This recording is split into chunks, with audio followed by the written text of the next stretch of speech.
Chapter 622. 3 days later, Renbochin brought his men out of the city and went to the captive camps to take a look. The situation made him frown. It was filthy, chaotic, and lifeless. Nearly 100,000 people were held in 3 captive camps. There were more than 30,000 people in each camp, and they were sleeping directly on the ground. Renbochin didn't know where Tongjinye's previous arrangements went. Other than a fence around the 3 captive camps, there was nothing else. Everyone in the captive camps was dirty, and their faces couldn't be seen clearly. It was as if they had rolled out of the mud, and it was unknown how long it had been since they last bathed. They probably hadn't bathed since they were captured. Occasionally, they would raise their faces, but their eyes were still full of fear. Is this how you arranged these people? Renbochin furrowed his eyebrows. He saw that everyone was curled up in a pile here and there, and it was a complete mess. The most outrageous thing was that he actually saw 2 women among the crowd. It was easy to imagine how terrible it would be to have 2 women and a bunch of men huddled together. There was also defecation everywhere. From the moment he entered the camp, he had been smelling the lingering stench, which mixed with the rancid smell of the captives, almost making him faint. A large number of fly-like insects flew around the camp, annoying people. However, many of the captives couldn't be bothered to drive the insects away even if they landed on their bodies. "Sir, what's the problem?" Accompanying Renbochin was a captain and a few captains. They were all transferred from the Protectorate of the Center to be the backbone of this auxiliary army. They were surprised to hear Renbochin's words. They looked at these people and felt that they were very honest. Those who stirred up trouble had all been killed. "Do you know what these people are used for?" Renbochin asked. "I don't know, sir," the captain answered honestly. "We need them to repair roads, bridges, cities, and mines. There are many things for them to do. If we want them to do these things, we first have to keep them alive and well. Only living people can do things. We didn't ask you to painstakingly escort them here from the Yun Nation so that their corpses can be buried in the soil to become fertilizer after they die. Oh, I really thought they were going to be buried. It's said that the crops grow especially well when the corpses are buried." The commandant had a simple and honest look on his face. Last year, hundreds of thousands of corpses were buried in the north. After that, the crops in the north grew extremely well. "If they are dead, should I drag you to mine and build roads?" Renbochin really wanted to get someone to dig a hole and bury him. "Sir, what should we do?" The captain scratched his head and looked at Li Yi. Although it was a little dirty, it was still quite stable. These people wouldn't die if they were given food. "Let's continue watching first," Renbochin said with a straight face. He continued to walk around the captive camp and discovered more problems. Many of them were injured and moaning on the ground. However, there was no one to take care of them and no doctor to treat them. Many of their wounds were rotten and smelly.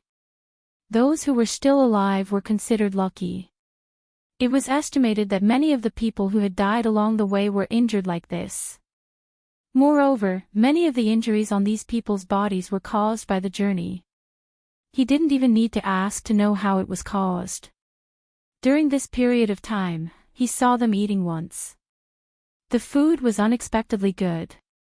It was meat soup filled with fragrant fatty meat and vegetables. When it was time to eat, it was chaos again. Pushing, trampling, and even brawling could be seen. The militiamen didn't seem to be surprised. They only went in with sticks and smashed the heads of more than a dozen people at the height of the disturbance. They even broke the limbs of 2 people to make the captives behave. They didn't care about anything else. After roughly walking around the 3 captive camps, Renbochin first ordered everyone to take a bath and set up some public toilets. He then frowned and returned to the palace before starting to write at a great speed. The situation in the captive camps had to be improved. These people couldn't be left lying on the ground. They also needed to build simple residences and improve their living conditions. Otherwise, not to mention the dew every morning and evening, a heavy rain would cause many of them to fall ill. If the weak ones didn't receive timely treatment, their lives would be very short. Then, some ordinary doctors and apprentices would be assigned to them so that they wouldn't die from minor illnesses that could be cured with a few herbs. The most important thing was the various systems. The systems for these captive camps had to be set up first. Nothing could be accomplished without rules. With rules, there would be order. With order, these captives would be able to survive. The first rule was the formation of the captives. These captives were to be organized into 10 large groups with 10,000 people in each group. Each large group was divided into 10 middle groups with 1,000 people in each group. Further down were the small groups with 100 people in each group. Further down were the small groups with 10 people in each group. At the same time, a captive would be selected to be the team leader to manage the group. The Aboriginal militiamen would be the team leader, and the captives with high prestige would be the deputy team leader to assist in the management. In the future, all the actions of these captives would be done in small groups, regardless of whether it was work or living quarters. At the same time, men and women weren't allowed to mix in the small groups. Even if they were from the same family, they had to be separated. The most important thing was to implement the punishment system. If one person in the small group ran away, the whole small group would be punished. If one group ran away, the whole small group would be punished. At the same time, if someone in the small group caused trouble, everyone in the small group would be punished. If there was any negligence in the work of the small group, the entire small group would be punished. Following which, Rinpoche wrote down dozens of rules, including everything that he had seen and everything that he could think of. This included everything from going to work in the morning, eating, finishing, sleeping, hygiene, daily behavior, and everything else. With these systems in place, the captive camps should be able to look more presentable. If there were any problems in the future, he could just add more to the list. However, there was an extremely important rule that he noted on another piece of paper. As a modern person, he wasn't used to using some people as slaves forever. He also understood that people needed a certain amount of hope to survive. He also understood the significance of a little hope for these captives. They would struggle to grasp the light in the darkness that was the size of a firefly. Rinpoche needed to give them hope, and they would continue to move toward that little bit of hope and grasp it tightly. The hope he gave them was very simple, which was to give them freedom after a certain number of years. As long as they could live until then, they would be able to live like normal people in this world and reunite with their families. For this goal, these people would work hard to survive. At the same time, it would reduce a lot of uncertainties. Otherwise, if there was no hope at all, these people would either be thinking about how to escape or be like the Walking Dead. One could imagine the efficiency of this kind of work. The efficiency of doing something with hope and living day by day was completely different. Even though building a road wasn't a very meticulous project, it wasn't easy to do either. In particular, many places had to cross mountains and rivers. If there were any problems during this period and there was no hope, these people definitely wouldn't say anything because it had nothing to do with them. However, if they had a little subjective initiative and a certain reward and punishment system, they would take the initiative to point out the problems. Chapter 624. Rinpoche sat in the garden for a long time with a pensive look on his face. It was as if he was recalling his lost youth and running under the sunset. Are you in a bad mood because you didn't disturb them? It was rare for the Empress to show concern for him. Her voice was soft and gentle. If it was any other time, Rinpoche would definitely take advantage of her and climb as high as he could. However, he was preoccupied with other matters at this moment, so he didn't pay too much attention to it. It's not that I'm in a bad mood. Rinpoche sorted out his emotions, sat up straight, and said, in fact, what they said was right in some aspects. Just let those people work and give them their freedom. There's no need to pay them. Oh, the Empress replied plainly. She continued to look at him as if she wanted to see through his inner thoughts. Did he give up so quickly? If that was the case, she would be disappointed. Regardless of whether it was right or wrong, he had to persevere on his own path and see the moment it blossomed and bore fruit. As for whether the fruit was bitter or sweet, he would only know when the time came. It was just like how she chose Rinpoche as her husband. Even without the subsequent incidents, she wouldn't easily go back on her word. According to the words of Earth, even if they had to kneel, they had to walk the path they had chosen. However, they left out one thing. Rinpoche raised his voice. After working for 8 years, many of them have become experts in the construction and road repair industries. In the next few decades, Dayo would need a lot of craftsmen. Especially for cement buildings, it was difficult to find such a group of skilled craftsmen in a short period of time. It would be a pity to let these people go just like that. If he didn't give them hope, then they would definitely not put their minds on it. They would lack subjective initiative and might even become walking corpses. Furthermore, we can't do this forever. After all, after swallowing up the Yun Nation, it will become a part of Dayo. The people of the Yun Nation will also be Her Majesty's people. Blindly using force was not a good choice. Ruling such a large piece of land and ruling over so many nations, His Majesty would be more suitable to be a virtuous ruler than a tyrant. If they followed the previous discussion and could become commoners after 8 years, they would definitely not stay. Even if they had nowhere else to go, they would still choose to return to their hometown. The captive camp had become one of the worst memories of their lives. The reason why I want to pay them wages is because I want to use them as craftsmen, and not as captives who are exploited blindly. Let them not feel too much resentment and be grateful for His Majesty's kindness. Also, let them treat this as a way to make a living. Even if they are free at that time, with a change of heart, some of them will still stay. Even some of those who leave will return to this line of work when they have nowhere else to go. They will not feel too much resentment in their hearts. Oh. The Empress nodded thoughtfully. At the same time, there's one more thing. Dayo doesn't just need 100,000 captives. They might need hundreds of thousands or even millions of captives. With so many people, if they all returned home and returned to society, it would have a certain impact on the Yun Nation that had just calmed down. One had to know that these people were people who had nothing. When the time came, there would definitely be people who would take risks out of desperation. This would not be beneficial to the rule. So, by keeping these people here, we can save a lot of manpower, and we can also divide the crowd and reduce the impact. Oh. The Empress nodded thoughtfully. She hadn't considered some of the things that Rinpoche mentioned. After all, it was easy for them to plunder a region, but they had no experience in ruling a region full of foreigners. Perhaps it couldn't be said that they had no experience at all.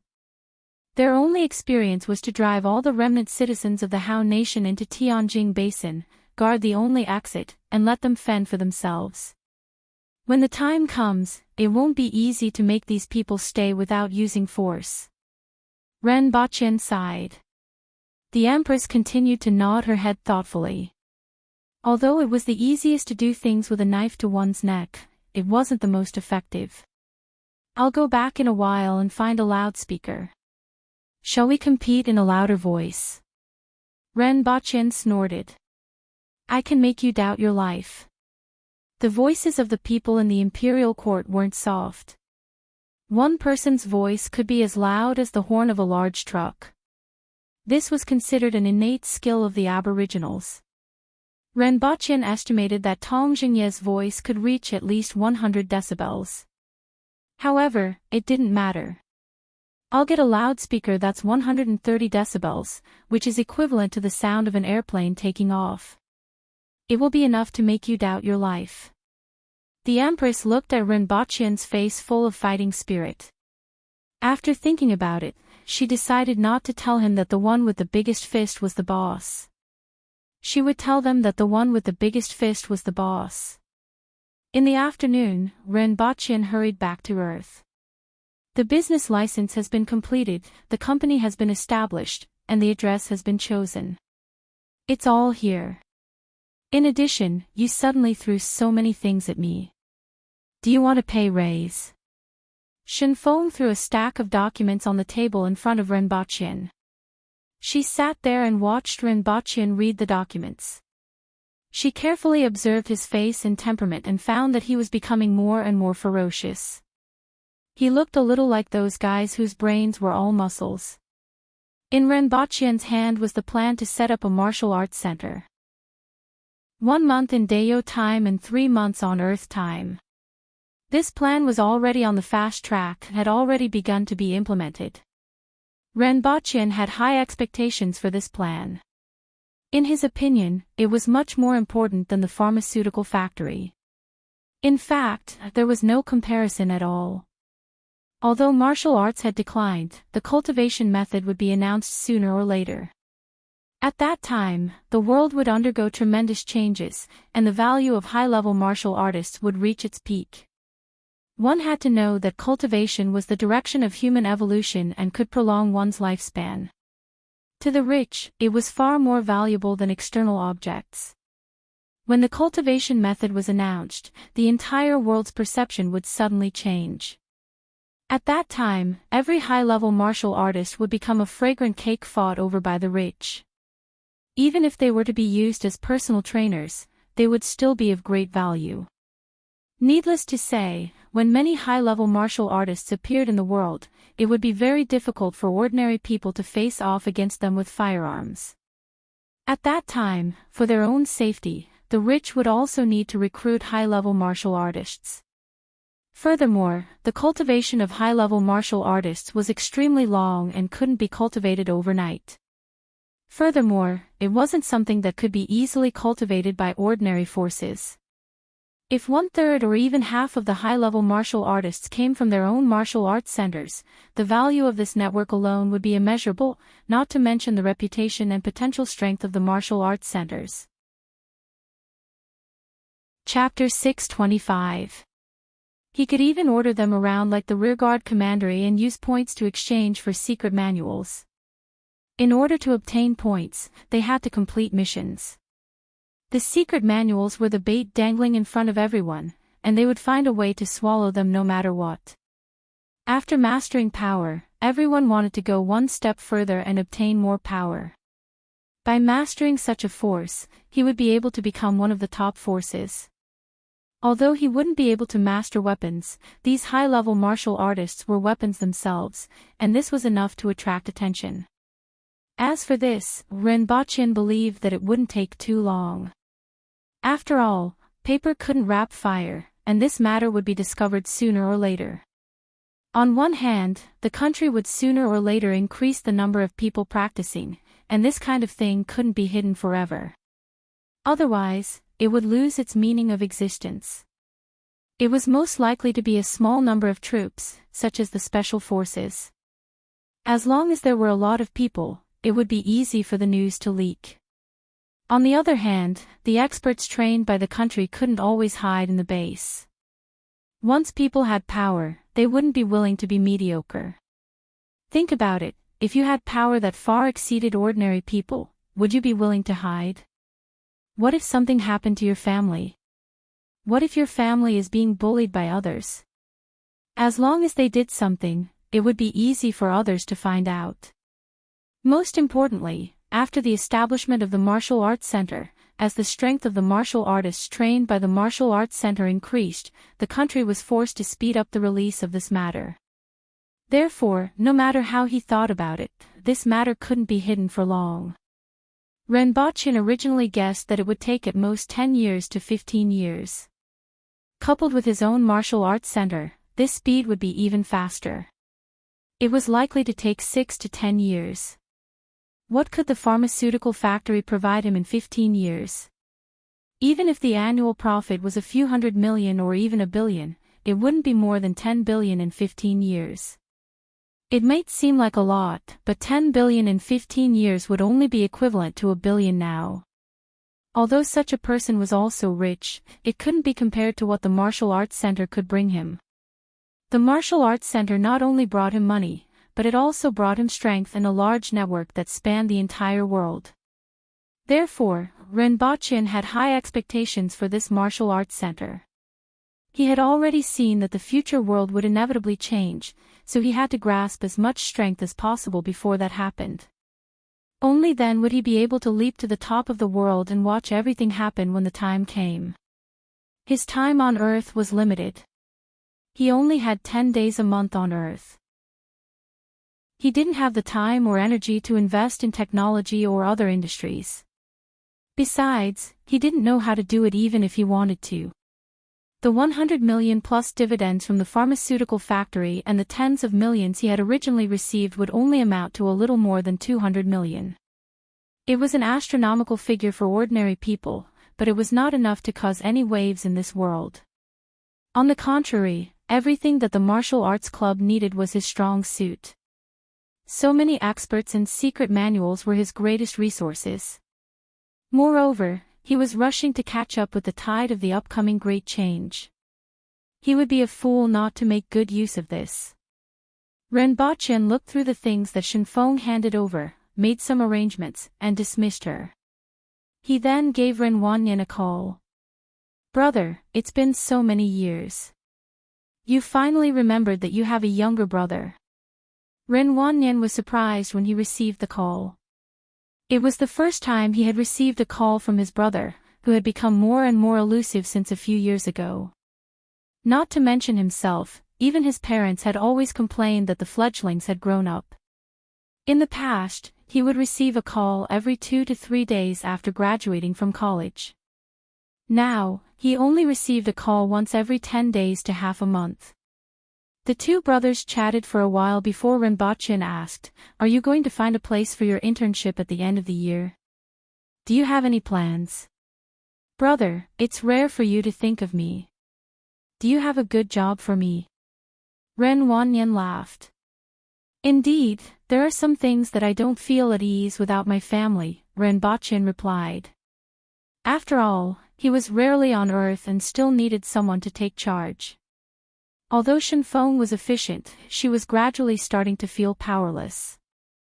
After all, she had come into contact with more and more things, and many of them were starting to exceed her capabilities. Furthermore, her background was also a big problem. As for Ding Jia, although he was hardworking and willing to use his brain, he was a little timid due to his background. Although there were some changes after learning martial arts, it was still too early for him to take charge. Furthermore, there would be a lot of manpower needed in the future, so it was better to pull Renwanyan in as soon as possible. "Brother, your way of thinking is outdated. You are now a professional manager. Although you can rest assured about the family business, there are still a lot of troublesome issues and constraints when it comes to development. I already have someone who wants me." Renwanyan laughed heartily. "Oh. What's better than the opportunity one have here?" Rinpoche asked with a smile. He couldn't help but sigh in his heart. Although it didn't feel like much time had passed, his younger brother had grown up. "I have the same status as you," Renwanyan whispered in a mysterious tone. Although someone wanted him to keep it a secret, as a student without professional training, he didn't have a strong sense of confidentiality. It wasn't easy for him to hold back from telling his classmates, friends, and parents. Now that Rinpoche asked him about it, he finally couldn't hold it in anymore. Although Rinpoche rarely went home and rarely called him in the past few years, they had been together since they were young, so he was still very close to this brother of his. Moreover, he always felt that his brother wasn't at the same level as him. He had seen a lot of people and things and could help him come up with some ideas. Therefore, he leaked the information to Rinpoche. "My status?" Rinpoche asked. Soon after, he thought of a possibility and asked, "A state agency?" Although he rarely used this identity, everyone in his family knew that he had this identity. It was only because he went to Lu province to help Renwanyan solve his problem that he revealed this identity. That's right. Ren Wanyan replied. Ren Bachin frowned. Ren Wanyan was just an ordinary third-year university student. What qualifications did he have to enter a state agency? He was entering a state agency, not an ordinary civil servant. Even if he was a civil servant, it wasn't time for him to take the exam yet. In that case, it could only be because of him. The state definitely wouldn't let him go so easily and would definitely do everything possible to tie him to the state. Ren Wanyan was one of them. Is it a research institute or a special affairs agency? Or is it a base? Ren Bachin asked in a deep voice. Brother, do you know? Ren Wanyan was a little surprised. There were too many state agencies, and most people hadn't even heard of some of them. However, Ren Bachin managed to guess it, which surprised him. Forget it, don't go. They are using you as a rope. Ren Bachin said. What do you mean? Brother, what do you know?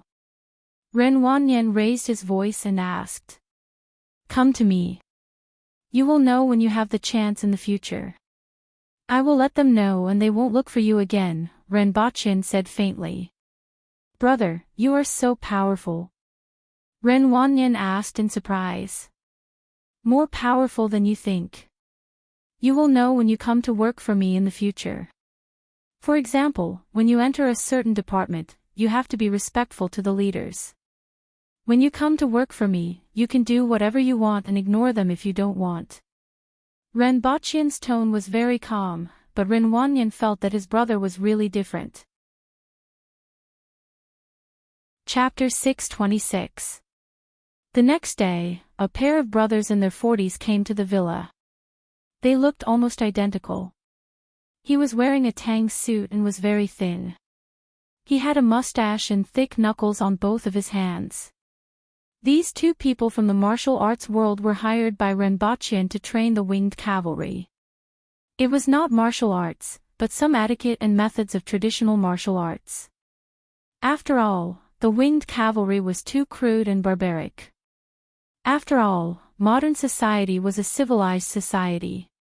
No matter what it was, it had to be covered with a layer of civilized clothing. Only then would it be easier for people to accept it and appear to be of a higher class. His business license was a martial arts culture company. At least it had the word culture in it. Another reason was that there might be challengers after he opened a martial arts center. Ren Bachin was afraid that they would seriously injure or kill someone. As such, he needed to find someone to teach them. Through some people, he hired these two people from the martial arts world.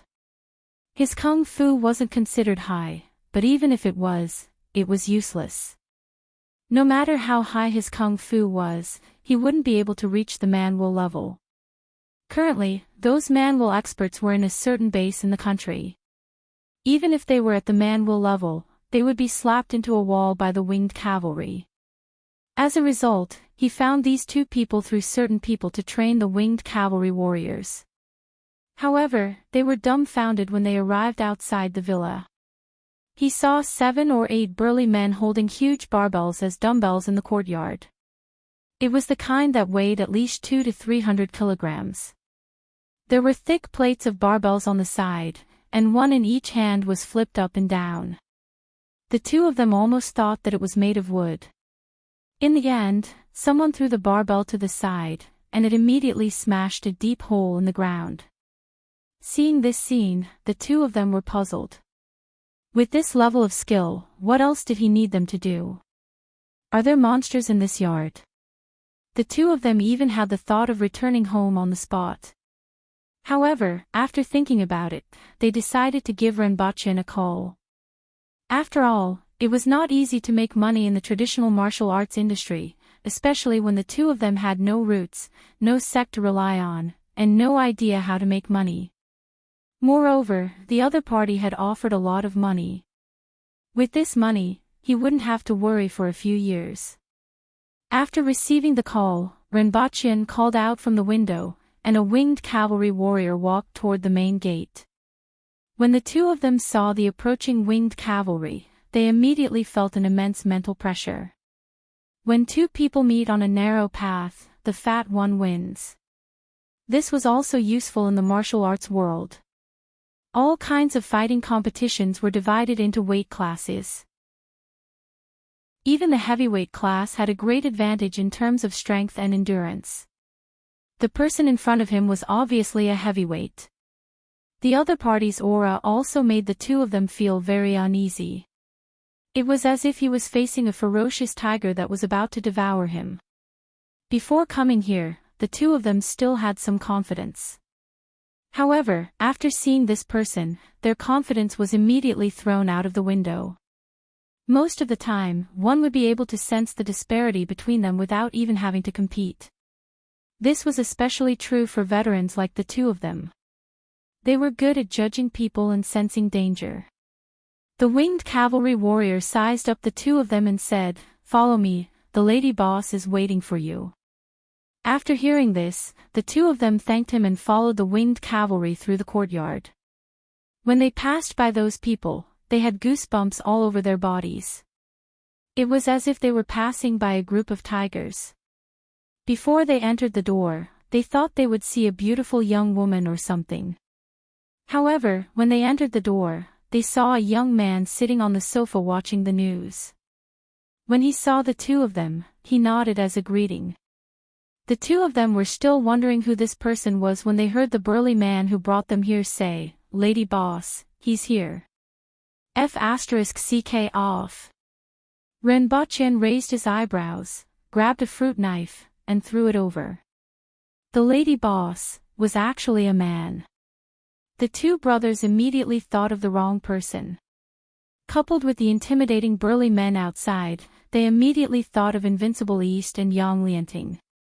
In the blink of an eye, this villa had become the legendary Blackwood Cliff.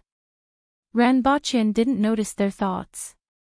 After chatting with them for a while, he called the winged cavalry warrior in and said, "These two will be your etiquette teachers from now on. As usual, you can't hit, scold, threaten, or drink or play finger-guessing games with the teachers." As Renbochin spoke, a layer of sweat appeared on their foreheads. After Renbochin finished speaking, their backs were penetrated. These people. Got it, lady boss. Renbochin's eyes widened, and the corners of his eyes twitched. He couldn't escape being called the lady boss anymore. This bunch of idiots was getting naughtier and naughtier. 2 days later, Renbochin returned to Dayo with an oversized loudspeaker. The next day, early in the morning, Renbochin appeared in front of the palace and waited outside with everyone.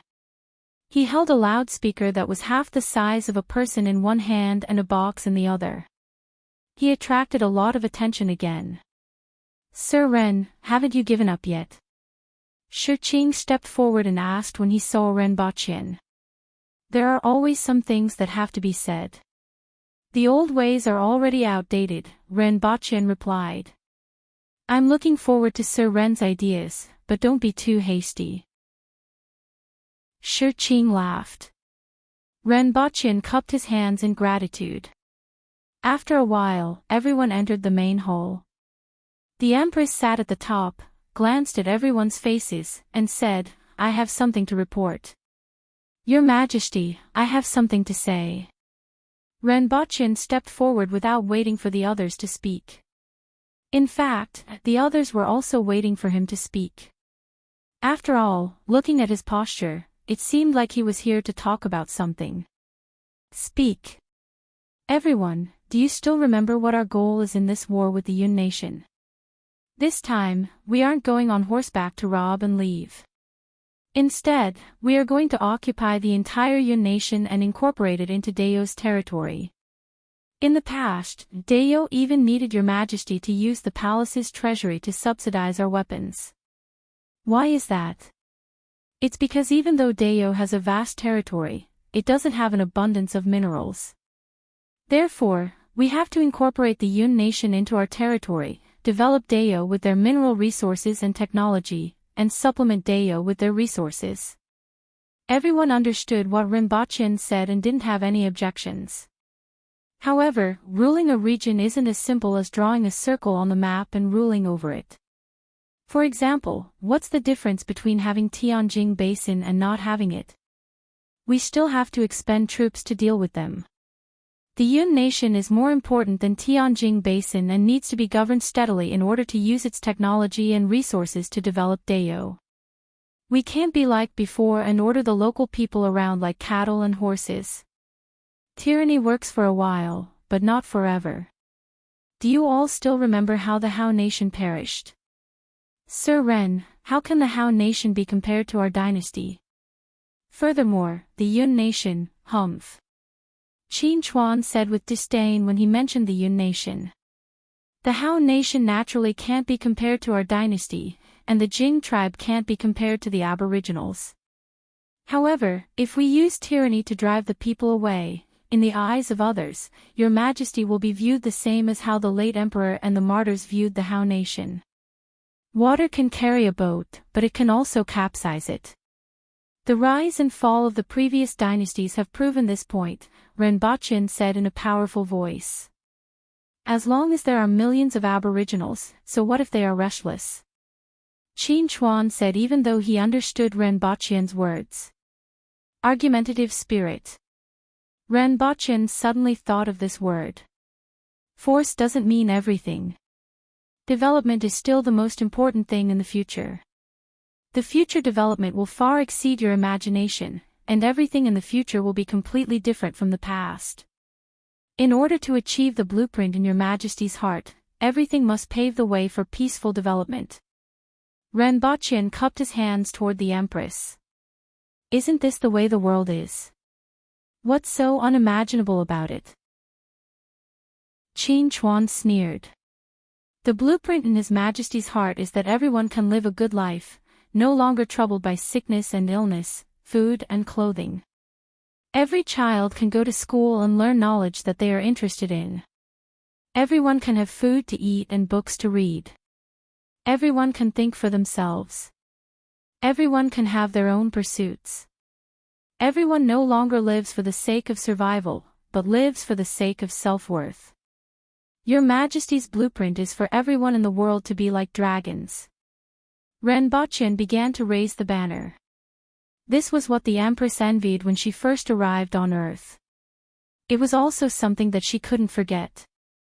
Of course, for the current Dayo, this was similar to achieving communism. However, if it was the blueprint in the Empress's heart, there wasn't any problem. After hearing what Ren Baqin said, the Empress recalled what she had seen, heard, and felt when she first arrived on Earth. She recalled her envy of that world. Although the Empress's expression didn't change, she was overwhelmed with emotions. As expected, Ren Baqin knew what she was thinking. Chapter 627. In fact, apart from the Empress, his words sounded like a dream to everyone else and were completely impossible to achieve. It was like someone saying that everyone would have an endless supply of gold in their home in the future. It was completely a dream. Many people even felt that this idea was too exaggerated. At the same time, they had a conjecture. Everyone knew that the Empress had changed a lot in the past year and trusted Ren Baqin a lot. After listening to Ren Baqin's words, they wondered if the Empress's change was due to his words. A world where everyone was like a dragon might interest the Empress, but it was impossible to achieve. They couldn't let the Empress immerse herself in this unrealistic idea. Nonsense. Tu Wan raised her eyebrows and reprimanded him. Are you questioning Her Majesty's grand plan? Ren Baqin sneered. I'm not questioning Her Majesty. Please don't blame me, but I have a few words to say. Tu Wan cupped her hands at the Empress, stepped forward, and stared at Ren Baqin. However, Sir Ren, what are you trying to achieve by using such words to confuse Her Majesty? My goal is to achieve Her Majesty's goal. What Her Majesty thinks is what I want to do. Where Her Majesty is looking is where I want to go. Ren Baqin said while looking at Tu Wan. The Empress nodded gently. Ren Baqin's words made her feel very comfortable. Sir Ren, do you think what you said can come true? Qin Chuan asked. Of course, it will come true in a few decades at most. Ren Baqian was full of confidence. With the speed of technological development, it wasn't impossible to reach that stage as long as one could point out the key points, even if there weren't enough talents. Even if they couldn't reach that stage, it wouldn't be difficult for everyone to have food to eat and education to read. What happened when China was first established and what would happen in a few decades? When China was first established, who would have thought that it would reach that stage in 60 or 70 years? Moreover, Dayou was a powerful country. Even if its productivity was much worse than before, it would still be able to reach a stage that no one could even dream of. If they didn't take any detours and only corrected the problems, they would be able to reach a stage that no one could even dream of. A few decades. Tu Wan sneered. Who knew what would happen in a few decades? Would they let him do whatever he wanted? Even if they found out that everything they said was false, could they still kill Her Majesty's husband as a sacrifice to the heavens? A few decades is too far. I can't see it. Tu Wan said decisively. Tu Wan turned to the Empress and said, What Sir Ren said is excellent, but forgive me for speaking bluntly, I feel that it's impossible to achieve. Ko Zhihai, Qin Chuan, Tong Zhenye, Xian Hua and the others also responded. Even though Tong Zhenye and Ren Baqian had a good relationship, this was a completely different matter. Tong Zhenye didn't wish for Ren Baqian to convince Her Majesty to take Dayou down an impossible path. Ren Baqian's voice was immediately drowned out by the crowd. If the voices of the crowd were like the surging waves of the sea, then his voice was like a lone boat in the sea that could capsize at the slightest wave and sink to the bottom of the sea. It was impossible to find him. More than a dozen loud voices that reached 100 decibels expressed their opinions, instantly turning the court into a vegetable market. Today, no one mentioned anything about the captive camp. Everyone was criticizing what Ren Baqian had just said. It was as if they had to wake up the Empress, who had been bewitched by Ren Baqian, and all of them looked distressed. Ren Baqian sneered, raised the megaphone, and said, Hello, hello, hello. Silence. With an ear-piercing sound, Ren Baqian's voice directly suppressed everyone. Everyone heard him shout, Silence. Even the guards on the imperial city wall in the distance turned to look in the direction of the main hall with a curious look on their faces. Who exactly was speaking in such a loud voice? It was a full 130 decibels. Ren Baqian's voice was like a lion's roar, and everyone was shocked. This was the case of the unreasonable meeting the more unreasonable and the louder meeting the louder. Everyone was shocked and stared strangely at the huge megaphone in Ren Baqian's hand. They knew that Ren Baqian had a purpose for bringing that strange thing, but they didn't expect it to be for this purpose. Ren Baqian was very satisfied with this voice. Sure enough, one couldn't speak too softly in court. Only a loud voice would have the right to speak. The next time I get anxious, I'll use a 300 decibel ship's megaphone to perish together with you.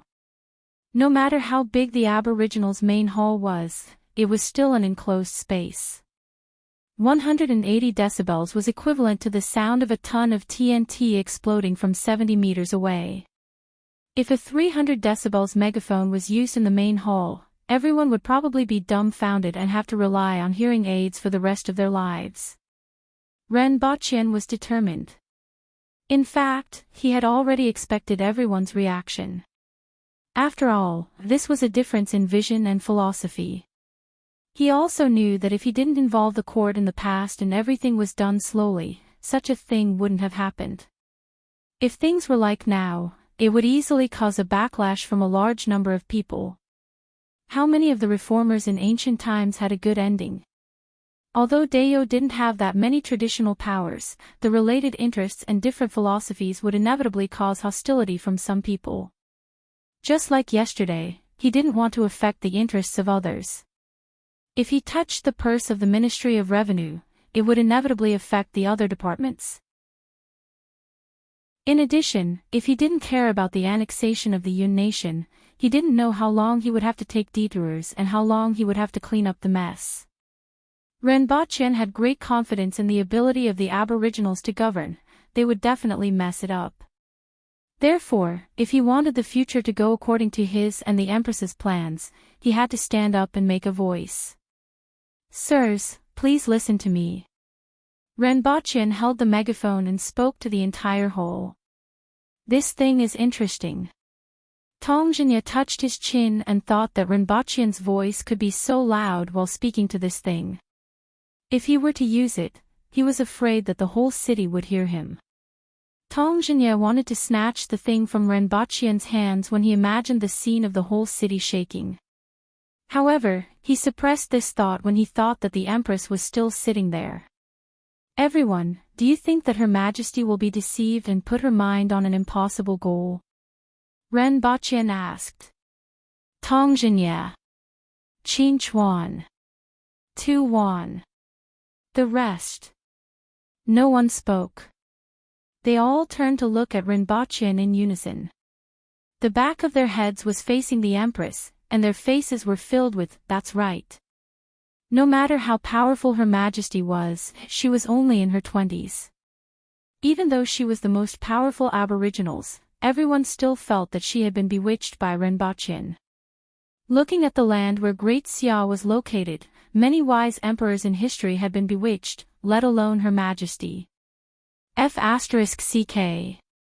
Renbochin cursed in his heart. What do you mean by that expression?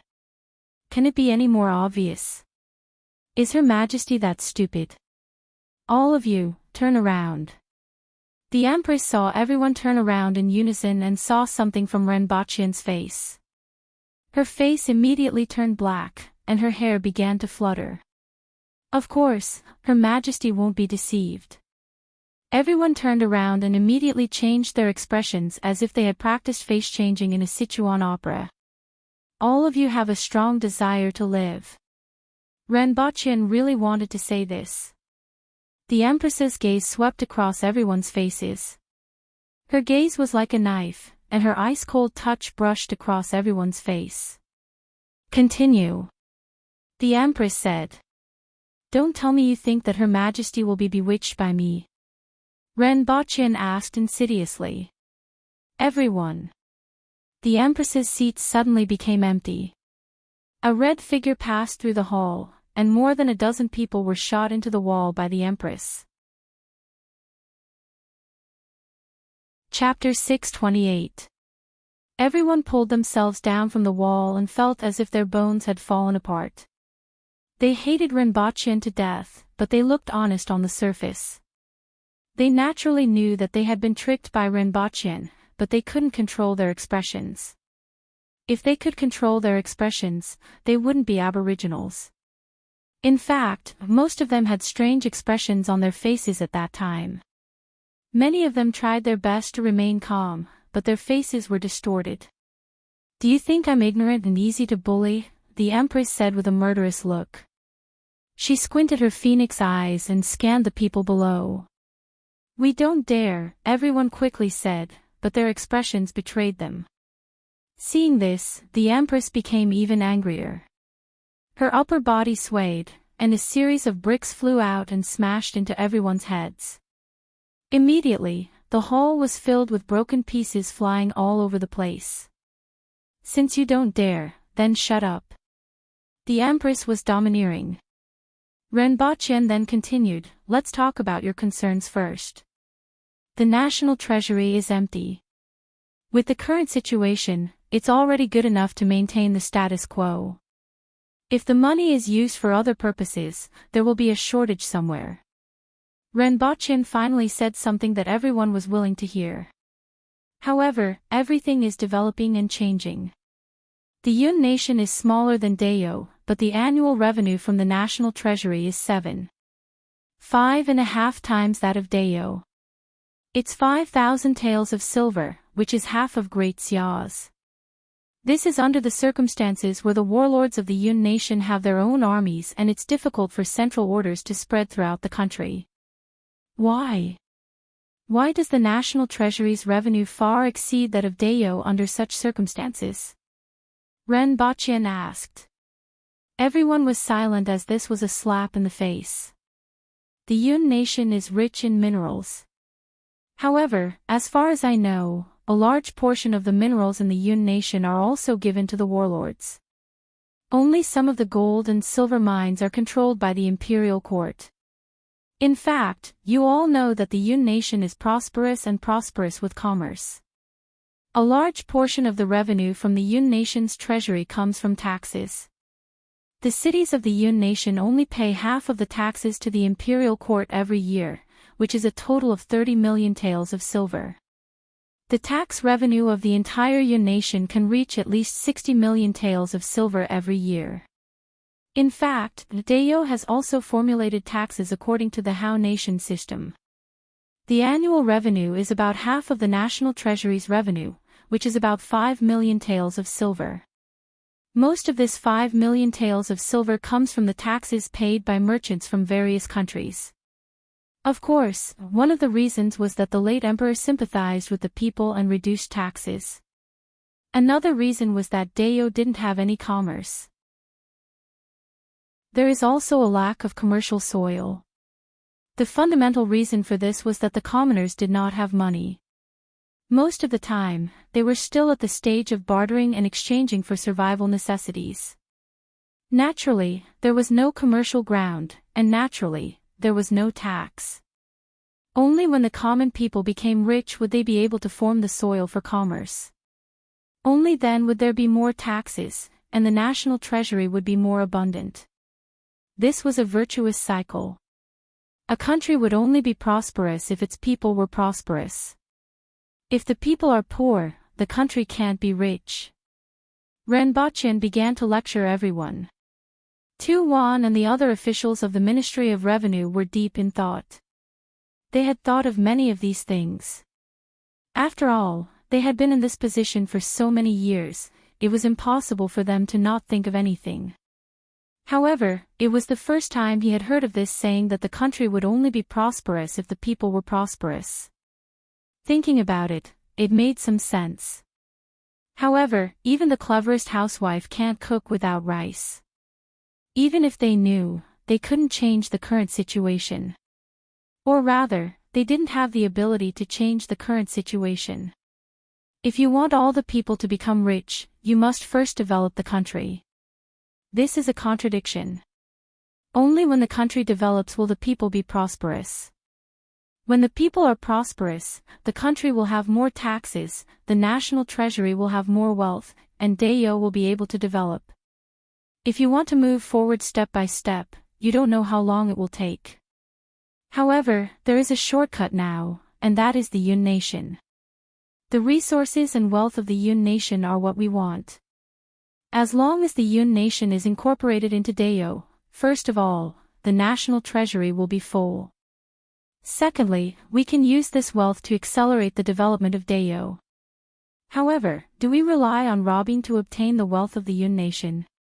Robbing without governance is a one-sided deal. It will only drag the Yun nation into a quagmire and become what Deo is now. This time, Ren Baqian didn't talk about the blueprint. Instead, he talked about how the country would develop and the source of its income. After he finished speaking, he paused for a while and waited for everyone to digest his words. What he said was very simple, and even an ordinary junior high school student could understand it. However, these Deo officials took a long time to digest it, and they were all deep in thought. It wasn't that the junior high school students on Earth were smarter than these Deo officials, but that the information channels of both parties were completely different. What they learned and knew was also completely different. Ren Baqian had something else to say, but he swallowed it back down. When a backward civilization ruled an advanced civilization, it would cause a regression of civilization and wealth in the early stages. This had been proven many times. In Deo, this situation was even more serious because the Aboriginals believed too much in force and didn't know much about other things. For example, the original Hao nation was ruled by the Aboriginals for 70 years. As a result, it was clear from the situation of the people in Tianjing Basin. Principal Ren, continue with your ideas. After a while, Shi Qing looked up and smiled at him. Therefore, we can't destroy the Yun nation. Instead, we have to develop it peacefully and maintain its prosperity. The annual income is at least tens of millions of taels of silver, which is enough to fill the national treasury. With Her Majesty's ruling power, she definitely won't let the cities of the Yun nation have their own armies like before. The annual income is at least 50 to 60 million taels of silver. Then, the talents and wealth of the Yun nation will be used to drive the development of Dayou. Ren Baoqian's idea was China's national policy. On the one hand, the entire country should develop science and technology. On the other hand, the rich should drive the rich of the later generations. That's why I mentioned treating the captives well and paying them wages. Other things are fine, but not this. Tu Wan exploded when she heard Ren Baoqian mention money. Even though Tu Wan was a woman, if he had a choice, he really wanted to kick her out of the family. He didn't need to say anything. At this moment, the Empress finally opened her mouth and shouted, Tu Wan, shut up. Her aura was also released, pressing down on Tu Wan like a huge mountain. What we need to do now is to build 3 cement roads, strengthen the transportation force, and ensure that there are no obstacles. The first road leads to the Yun nation, which is the most important. One leads to Ping City, and the other leads to the 60,000 mountains. In addition to these 3 roads, there is also a lot of infrastructure construction. Therefore, the number of laborers required isn't a small number. We need millions of laborers. This time, we want to bring the Yun nation under Your Majesty's rule, so we can't blindly exploit them like before. On the one hand, we have to deal with the public opinion of the Yun nation. On the other hand, we have to give these people some hope and give them the hope of survival in order to maximize their effectiveness. Therefore, these people will have to be released sooner or later. By then, these people will already be skilled craftsmen, so we have to think of a way to keep them here. Ren Baoqian repeated what he had said to the Empress before. From the value of these craftsmen to the impact that millions of prisoners of war would have on society after returning to the Yun nation, he explained the importance of keeping these people here. By the time he finished speaking, it was already noon, and Ren Baoqian's mouth was dry from talking. He looked at Tu Wan, who was drenched from head to toe. The Empress's aura was firmly locked onto her, making her feel like she was carrying a huge mountain. She couldn't even open her mouth. Your Majesty, let go of Minister Tu. Ren Baoqian turned to the Empress. Tu Wan then staggered and almost fell to the ground. After we occupy the Yun nation, it may not be as Principal Ren said. I won't agree to pay them unless someone else takes this position, Tu Wan said stubbornly as soon as she steadied herself. Fortunately, apart from Tu Wan, everyone else was thinking about Ren Baoqian's words. In fact, the Ministry of Revenue situation will have greatly improved by then. However, if you are worried about the state treasury being empty, there is no need to pay real money. You can first issue vouchers to the captive camp to replace the use of silver. After that, you can settle the payment with the merchants who provide the supplies. After Ren Baoqian finished speaking, someone immediately asked about the vouchers. Ren Baoqian explained the vouchers again. In fact, they were ordinary paper vouchers that could be exchanged for silver, but there was no need to take out the silver immediately. Using the vouchers as an opportunity, Ren Baoqian was also preparing to create banks and banknotes. These people would be the first users of banknotes. After they were released, it would be easy for them to accept banknotes. He had long had enough of people carrying a bag of gold for him when he went out to buy things. Also, if the state treasury doesn't improve its tax collection, I will be responsible for paying for it, Ren Baoqian finally said. I have a glass factory and spices. You won't doubt my ability to pay for it, right? What Principal Ren said makes sense. Shi Qing was the first to nod, and everyone else agreed. Rinpoche's words had indeed convinced them. Not only did they not doubt Rinpoche's ability to pay for it, but they were also envious of the income from the spices. It wasn't that they didn't know the amount of spices harvested this time. After all, many people were paying attention to this matter. If Rinpoche were to sell all the spices this time around, it could be said that he had earned 10 years' worth of the imperial family's income. Therefore, everyone had no doubt that this matter would be settled as long as the Empress agreed.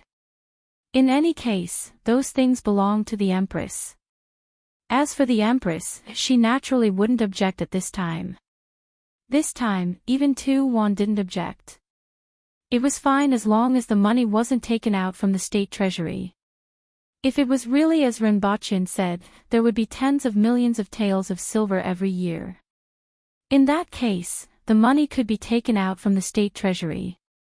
Since Tu Wan didn't speak, the others wouldn't either. Rinpoche's mouth was dry from all the talking.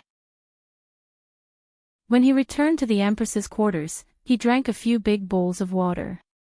In any case, he had finally convinced them to carry out this idea. Chapter 629. Both of Rinpoche's eyes were tightly shut, and a layer of earthy yellow color flashed across his body. Following which, that layer of earthy yellow color gradually shrunk, concentrated at a point on his chest, and gradually disappeared. However, his body was covered in a layer of sweat. After a short while, he opened his eyes and woke up. His body wasn't as tired as it was after cultivating, but was full of energy. Rinpoche clenched his fist and felt that his strength had increased a little. He brandished his fists again, this time at a faster speed.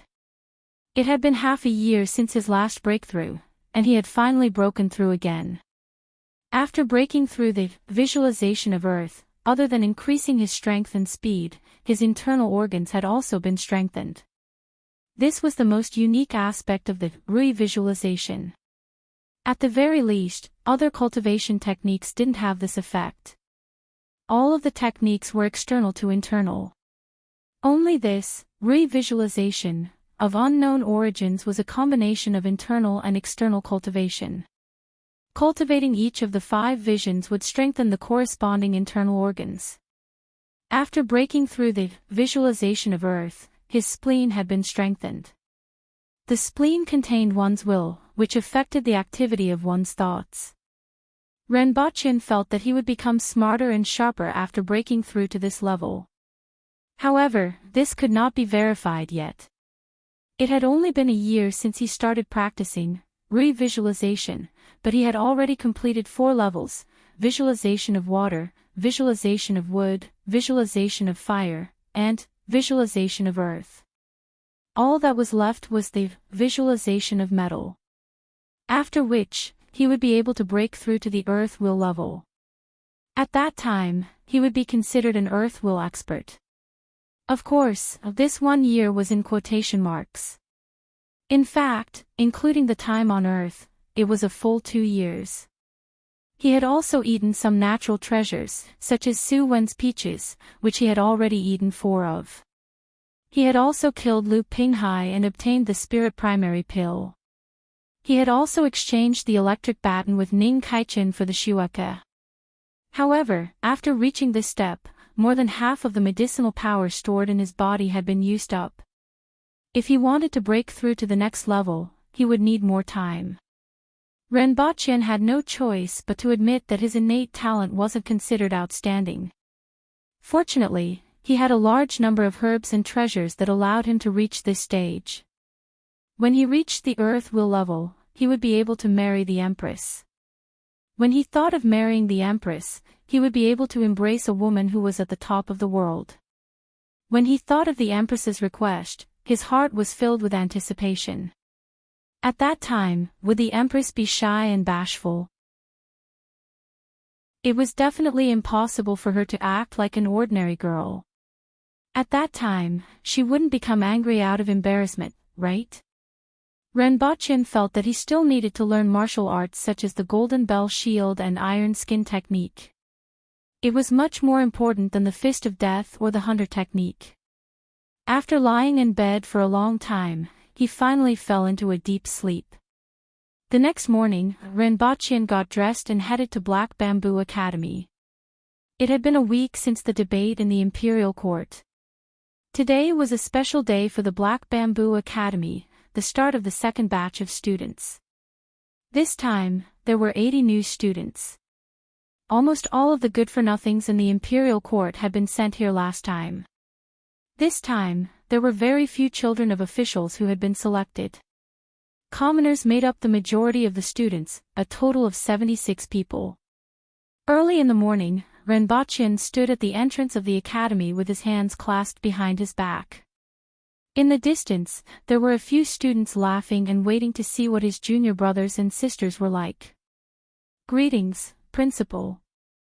Not long after, two teenagers came over together. When they saw Renbochin standing there, they immediately bowed respectfully. Then, they signed their names on the table beside them and followed Renbochin's directions to the newly built classroom in the second row. Following the arrival of these two, the other students also rushed over. The previous batch of students were pointing at them from afar.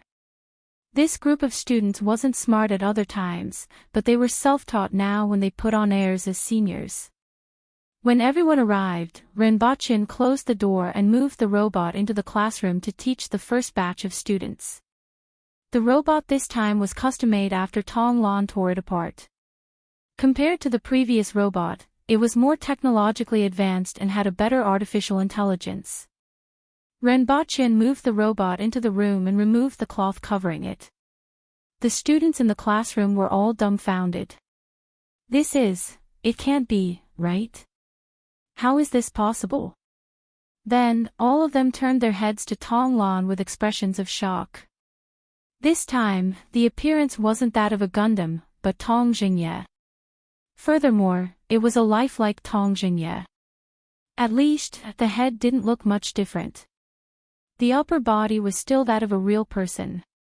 Furthermore, the muscles were specially made according to Tong Jingye's style and were covered in the clothes that Tong Jingye always wore.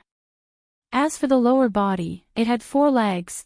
Renbochin glanced at Tong Lan and saw that she was indeed sitting there with a dull look on her face.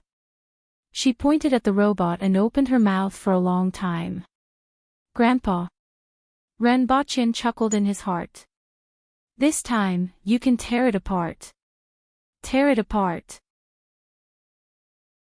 If you dare to tear it apart, I will dare to tell that old bastard Tong Jingye that your granddaughter dismembered you. If anyone else dared to tear it apart, Tong Lan would fight it out with them." "Grandpa." Tong Lan came back to her senses after a long time and screamed, "That's impossible. I just saw Grandpa this morning. This is fake." "Nonsense. This is your tutor, not Minister Tong. He just looks a little similar." Renbochin glared at her. "Of course, this is fake. Is there a need to ask?" If Tong Lan hadn't seen Tong Jingye this morning, she wouldn't have thought that I modified her grandpa into this, right? Everyone was stunned. It wasn't just a little similar, it was exactly the same, except for the 4 legs below. Then why does it look exactly like my grandpa? Tong Lan slammed the table, shattering it into pieces. Her hair stood on end. How would I know why they look exactly the same? This thing is just like humans. They all look different, but there is a small probability that they look similar. This situation is called a face-to-face collision. Renbochin said confidently. Everyone had a doubtful look on their faces. Is this for real? In any case, he will be your tutor from now on. When I'm not around, ask him anything you don't know. As for the method, it will be the same as before, Renbochin said. After he finished speaking, Renbochin ignored everyone and went to speak to the new students. Fortunately, almost all the students this time were commoners. They were much more obedient than Tong Lan's batch, so Renbochin didn't waste too much of his time. He then found a student to teach them the 3-character classic and simplified Chinese characters. Previously, there was only one batch of students, and Renbochin could barely teach them all. This time, there was another batch of students. Renbochin had to find a few commoners with better grades from the previous batch of students to be his teaching assistants and rotate them every day. With the assistance of the robot, he could barely teach 2 batches of students. As soon as Renbochin left the classroom, Li Fu grabbed him by the collar and asked, "Kid, when can you make what I want? Haste makes waste. Sir Tong has already sent people to the south to look for rubber. They have already found it and are sending it back. If these things are what I want, we can start making them soon," Renbochin said unhurriedly. "Kid, hurry up. I can't wait any longer." Li Fu let go of Renbochin, flipped over, and landed on the roof. He wasn't so anxious in the past, but after seeing Renbochin release the Kongming lanterns during the new year, he felt as if grass had grown in his heart, and he couldn't wait to fly into the sky. Renbochin waved at Li Fu and left on his own. Chapter 630. Although it was Dayo's new year and the lantern-grabbing contest, the progress of the steam train made by the students hadn't fallen behind at all. Even during the holidays, the students would still go to the school for a day. After school on the first day, Renbochin went to the backyard to take a look. The steam train had already taken shape. However, the problem was that there wasn't enough iron. Even though this steam train was much smaller and simpler than the ones Renbochin had seen before, the amount of iron was still less than half. Renbochin looked for the Empress and transferred 8,000 kilograms of iron to the school. Including the previous one, there was a total of 5,000 kilograms of iron to make this steam train and lay a circle of rails in the backyard of the school. After that, Renbochin went to the captive camp. Currently, there were 80,000 captives in the camp. More than 10,000 of them had already been sent to other places to mine gravel. Next, some would be arranged to expand the cement factory and the rest would be sent to build roads. Renbochin walked around the captive camp. Although it still didn't meet his requirements, it was already much better than before. With the implementation of the regulations, especially after the division of the captive camp into groups, small groups, medium groups, and large groups, the camp was organized according to the large groups and was now much more orderly. At the same time, the environment in the camp was much cleaner. Everyone was forced to take a bath, and there was a public toilet every 100 meters. This prevented diseases from spreading easily in the camp. Renbochin walked around, pointed out 2 places that he felt were inappropriate, and asked the auxiliary commandant to find a few deputy captains and team leaders to inquire about the situation here. When the 4 of them saw Renbochin, they were very cautious and fearful. "How's the camp now?" Renbochin asked as he sat in a newly built wooden house with green sprouts. Pretty good, pretty good. There's meat to eat every day," the few of them quickly replied, afraid that they would offend the person in front of them.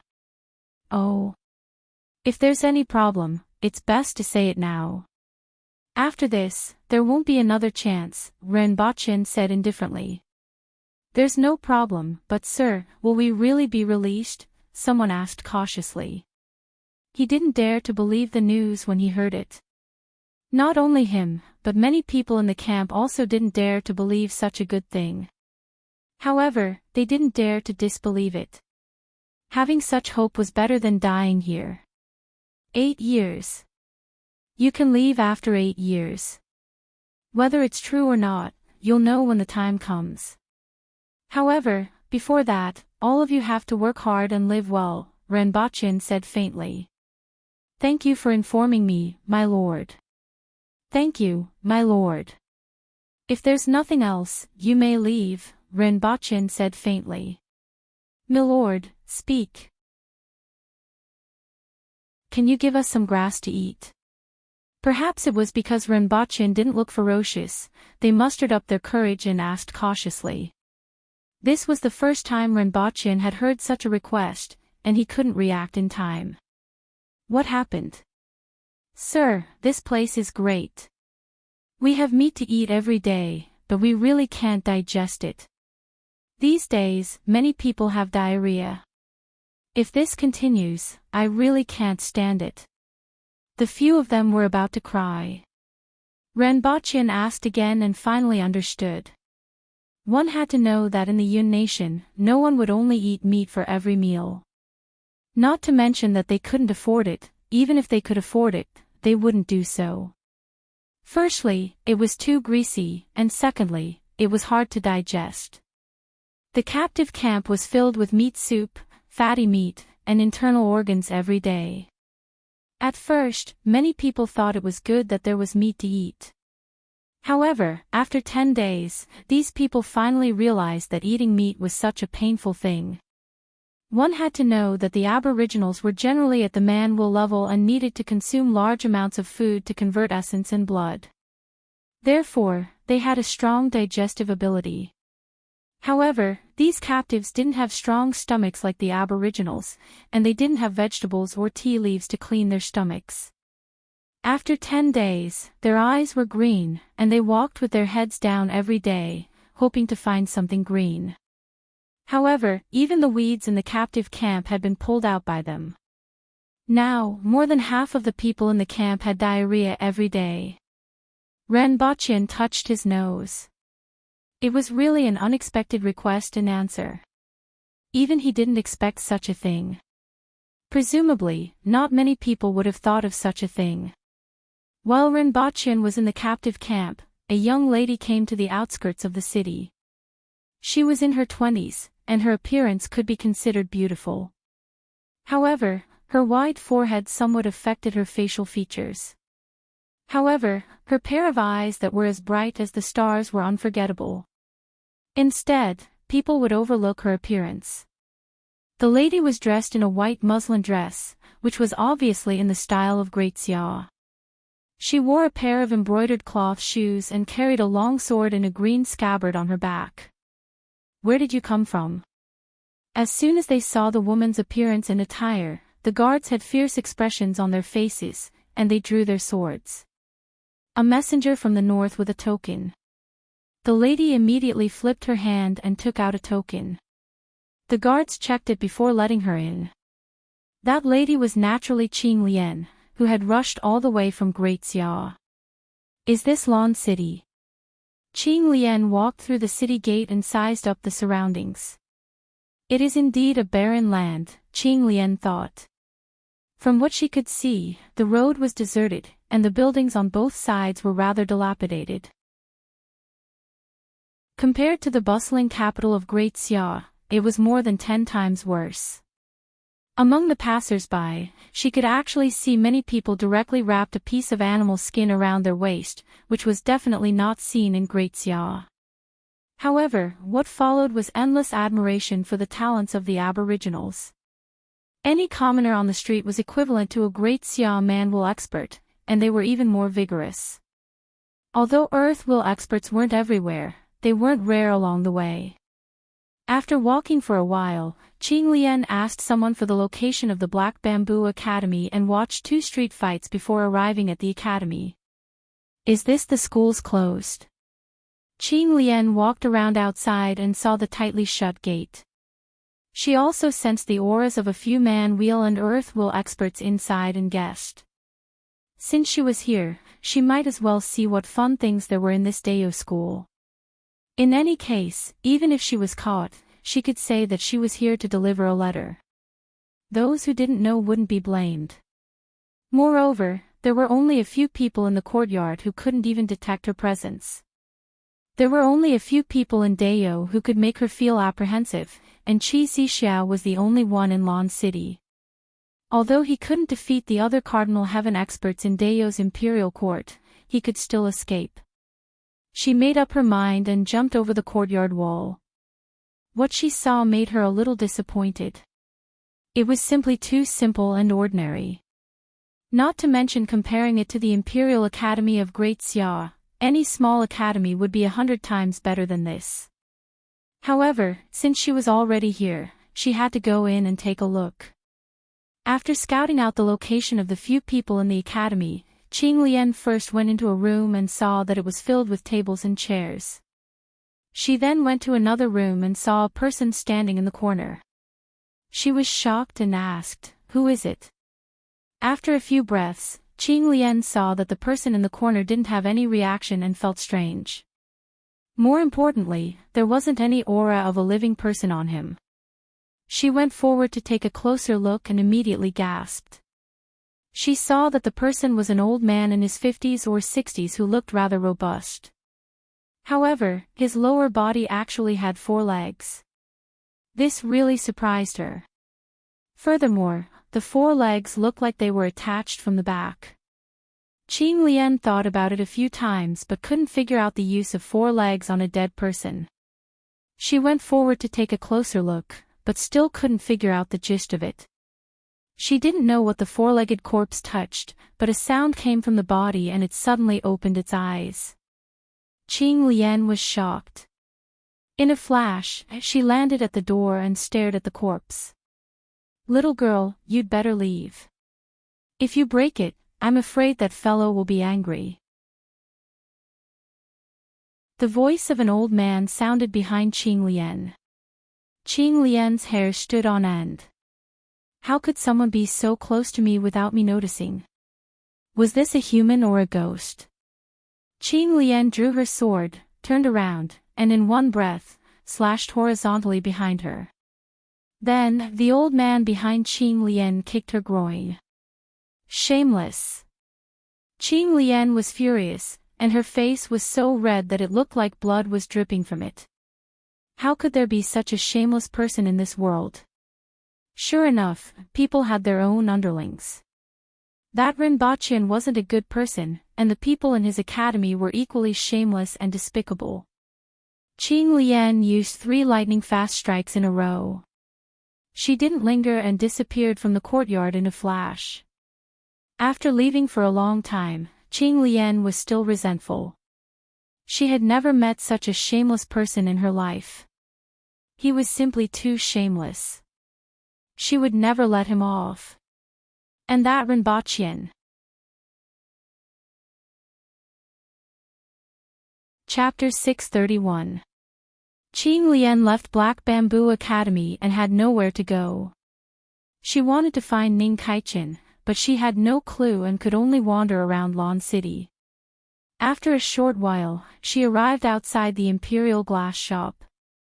Looking at the clean and bright glass shop that seemed to be covered with a layer of crystals, she became curious and strode in. The glass shop had been open for 3 months, and the initial crowd had died down a lot. Although there were still a lot of people coming in to look at the exquisite glassware, there weren't many people in the shop at the same time, and even fewer people were buying. However, it still brought him tens of thousands of taels of silver in profit every month. At this moment, he was ready to open the glass shop in Tianjing Basin. Although the people there were poor, there were more rich people than in Lan City. Then, after conquering the Yun Nation, he would open a glass shop in the Yun Nation. He would definitely be able to make a fortune. Qing Lian didn't look at the glassware first. Instead, she looked at the shop assistants with wide foreheads and deep eye sockets. They were obviously not aboriginals. I wonder if these people have seen Ning Kaichin before. Qing Lian thought for a while and looked at the glassware on the shelves. Beautiful. Qing Lian looked at the glassware on the shelves and immediately fell in love with it. In particular, she liked a tea set. After asking about the price, she found that it was only 800 taels of silver, which made her feel that it was cheap. She had never seen such a crystal tea set before. Although she didn't know what the glass was, it was fine as long as it looked good. After asking about a few more glasses, she found that they were only 150 taels each, which made her want to buy a cart of glasses when she returned. The only problem was that she only had 200 taels of gold with her. Although she still had some banknotes, there was no place in Deo where she could exchange them. It seemed like she had to get Su Qing to send her some money. If Zhang Junjing was here, He would tell her that the aboriginals only bought glasses for 10 taels each and a glass tea set for 50 taels.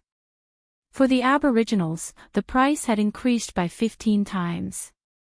However, at this moment, Qing Lian truly felt that these glassware were being sold cheaply.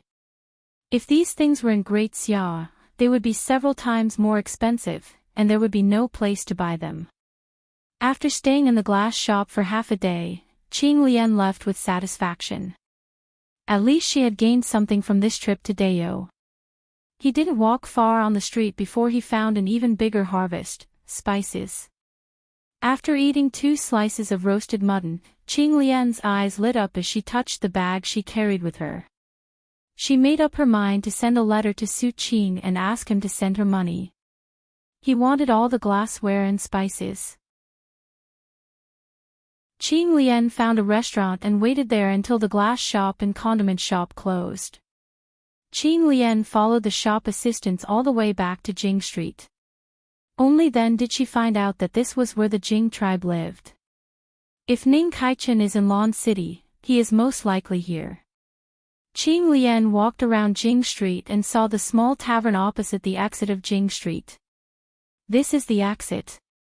Let's go inside and ask around. Qing Lian thought for a while and went straight to the tavern. While she was still outside, she could hear the clamor inside. The doors and windows of the tavern were all open. One could see that the tavern was not big, but there were many people inside. It was almost full. There weren't many people from the Jing tribe. Instead, it was filled with aboriginals. A young lady was busy inside, teasing the customers from time to time, causing them to burst into laughter.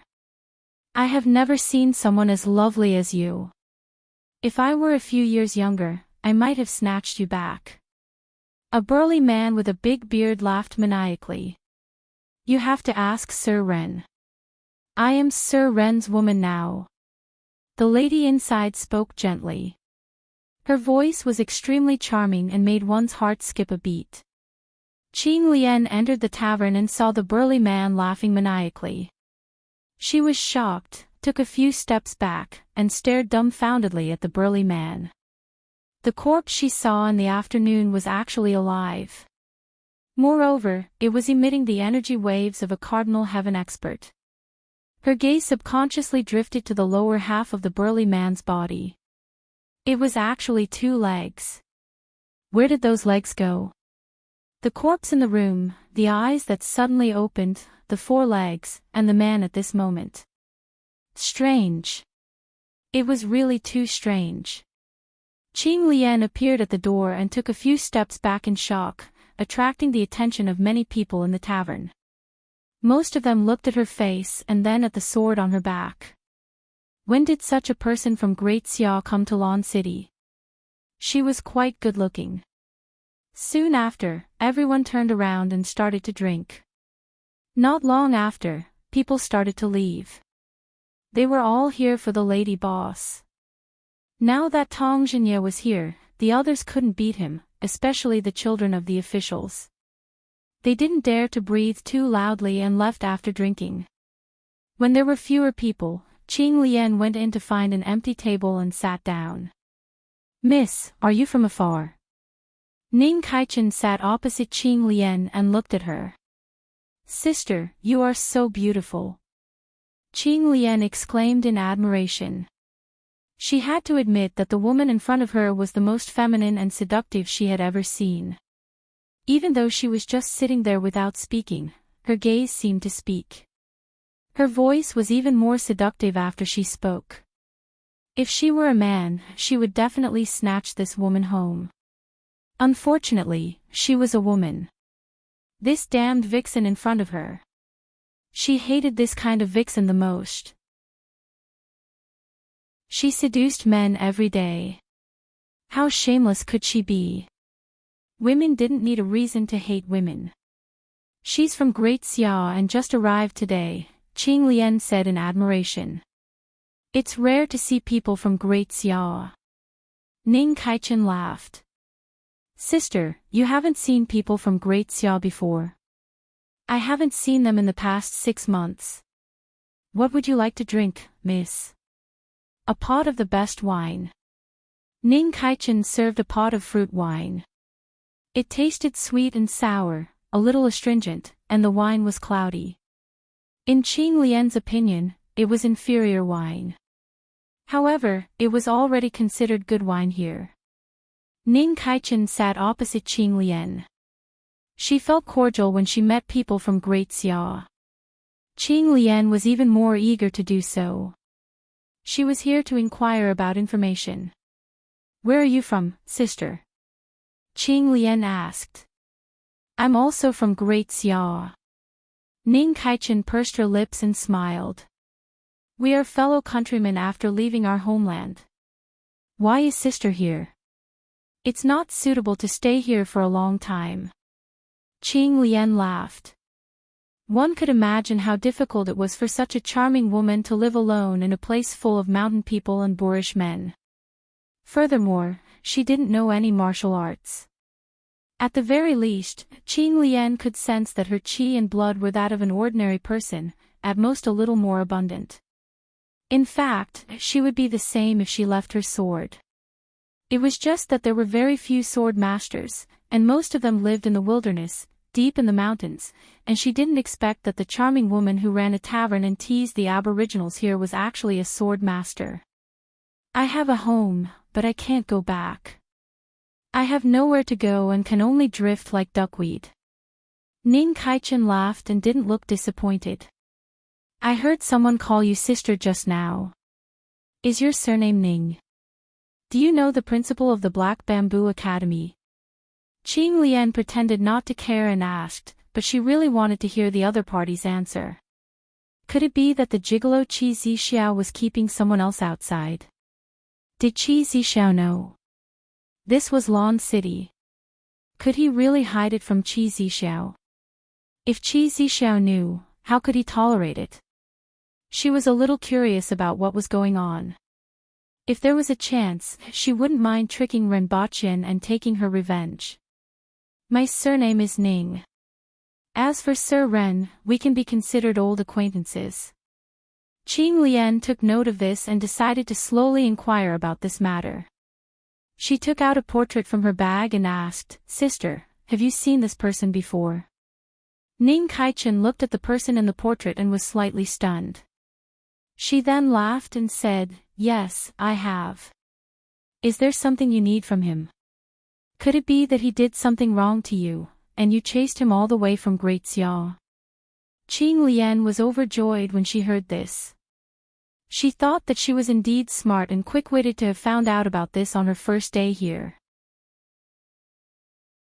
He owes me a debt. I wonder where he is now. After Qing Lian finished speaking, Ning Kaichen shook her head and said, In that case, he must owe you a lot of money. I haven't seen him since the middle of last year, and I don't know where he is now. Perhaps he has left Lan City. Qing Lian was slightly disappointed. It seemed that she still had to stay in Lan City for a while, and she didn't know where to find that guy. She then asked some more questions, but Ning Kaichen didn't reveal that he was Ning Kaichen. She didn't know his identity, but he could detect her identity as a sword master. After all, she carried a sword with her, and he was familiar with spirit swords and could easily tell. Based on the feeling that her spirit sword gave him, she was probably more powerful than him. Only a fool would expose himself in such a situation. He had to find out why she was looking for him. Sister, how should I address you? Ning Kaichen. Good name. It's similar to the person I'm looking for. Qing Lian was surprised, but she still couldn't connect this charming lady in front of her with the scholar she was looking for. Sister, do you know where to stay nearby? Qing Lian asked again. If you don't mind, I have an empty room here, Ning Kaichen said.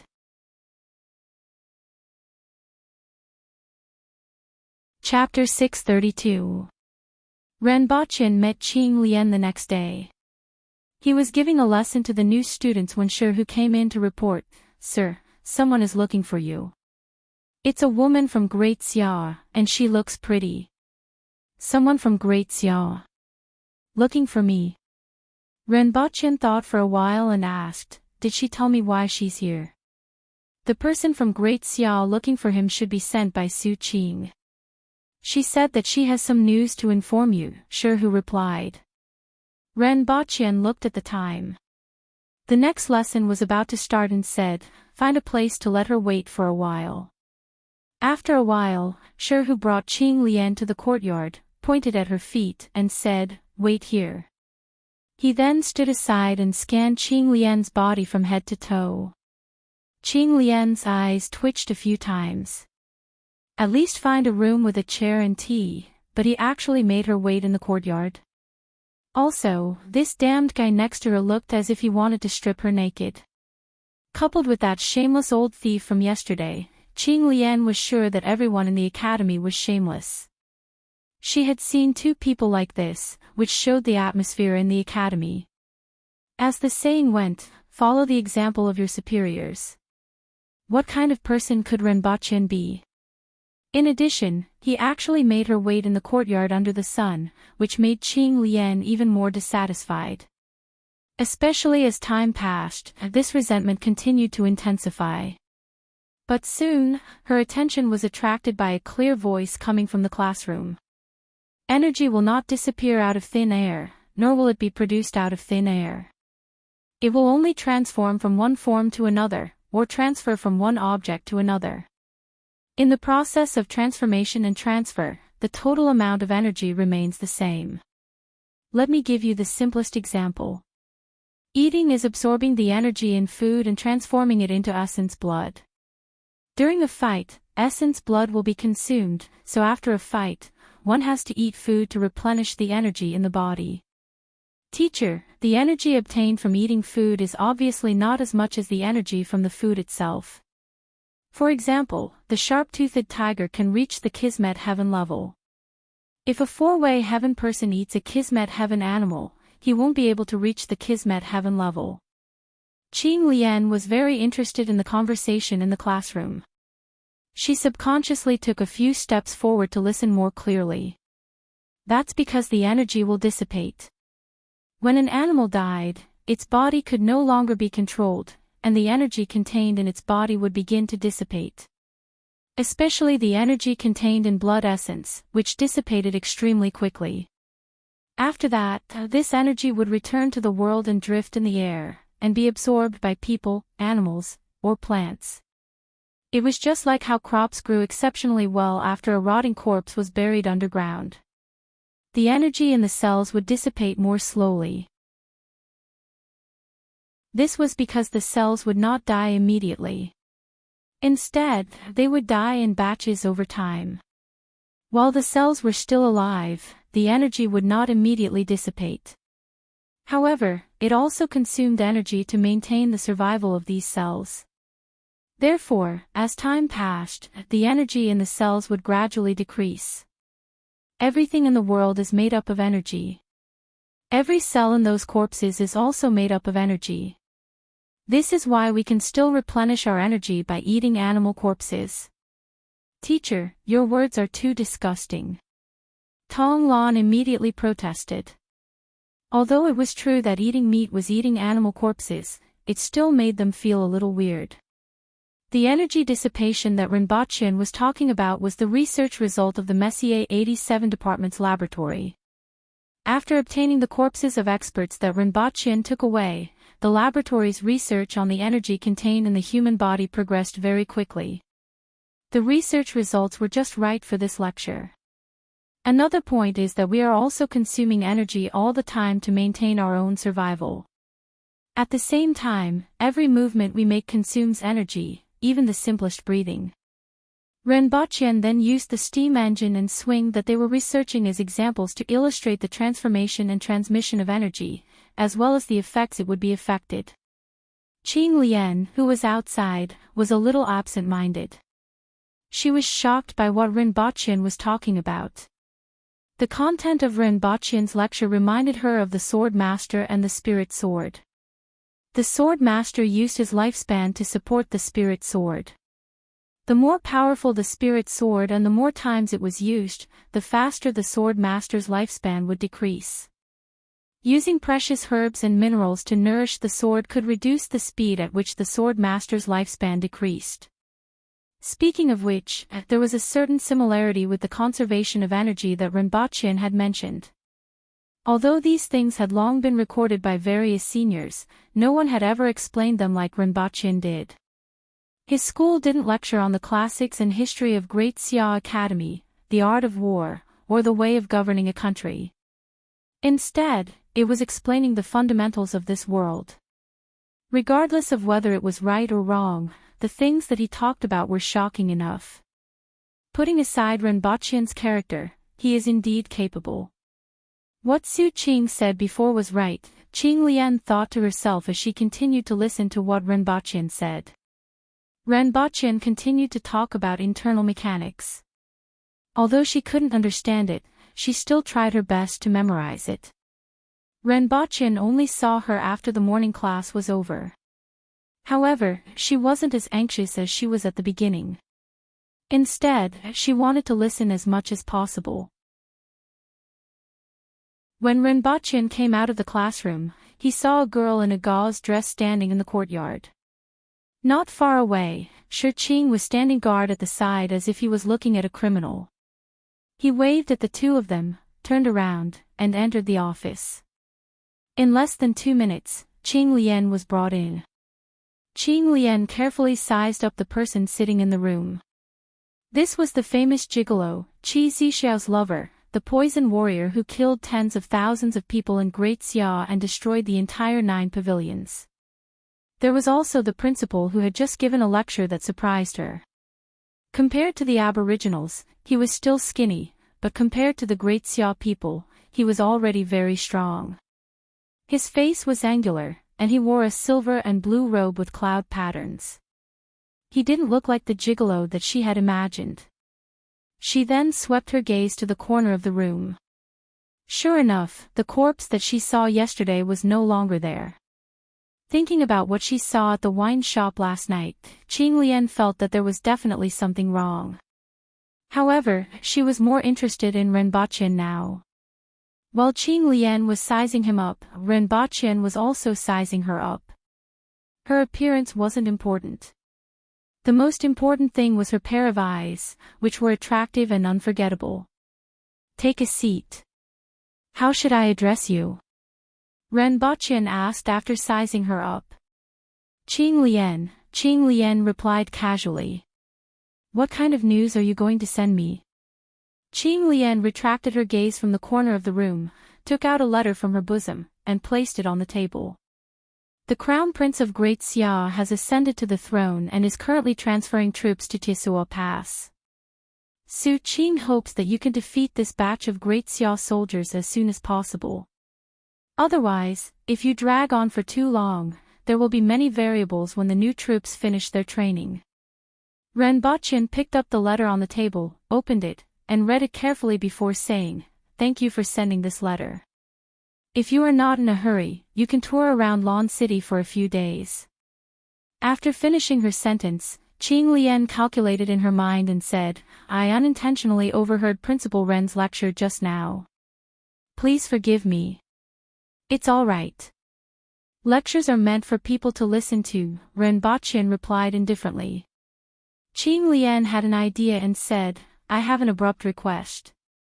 I will be staying in Lan City for a few days. I wonder if I can listen to a lecture at Black Bamboo Academy. I am willing to exchange treasures for it." Before she came, she wanted to ask Rinpoche if he had any news about Ning Kaichen. However, her mind was currently focused on what Rinpoche was talking about. As for Ning Kaichen, it would be best if she could meet him, but it didn't matter if she didn't. Instead, what the person in front of her was talking about was more important. She knew that this request was too abrupt. Even an ordinary private school in Great Xia wouldn't allow anyone to listen to a lecture. Moreover, the things that the other party was talking about were obviously very important. They were far from what those private schools and academies were talking about. It was impossible for the other party to teach her so easily. More importantly, the other party wasn't an ordinary person or an ordinary official. Ordinary things might not be able to move him. However, no matter what, she wanted to give it a try. Oh. Renbochin had a faint smile on his face. If the other party wanted to listen to his lecture for a few days, he didn't mind. In any case, the things that he was talking about were systematic. Even though a part of it was useful, it wouldn't be of much use. He didn't expect the other party to eagerly send him treasures. In that case, he had no reason to reject her. Chapter 633.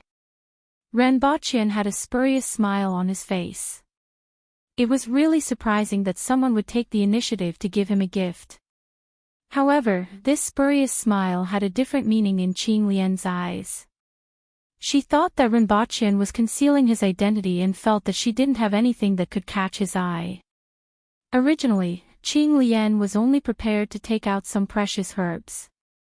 Almost every sword master had some precious herbs that they obtained by chance but weren't suitable for themselves to exchange with others. Naturally, she had some. However, after thinking about Renbochin's identity and the fact that Deo controlled the 60,000 mountains, these herbs weren't that valuable. If she was rejected by him, it would be much more troublesome for her to ask again. Although she had only heard a few words from the outside, it made her feel that the sentence energy will not disappear out of thin air, nor will it be produced out of thin air. It will only transform from one form to another, or transfer from one object to another. In the process of transformation and transfer, the total amount of energy remains the same.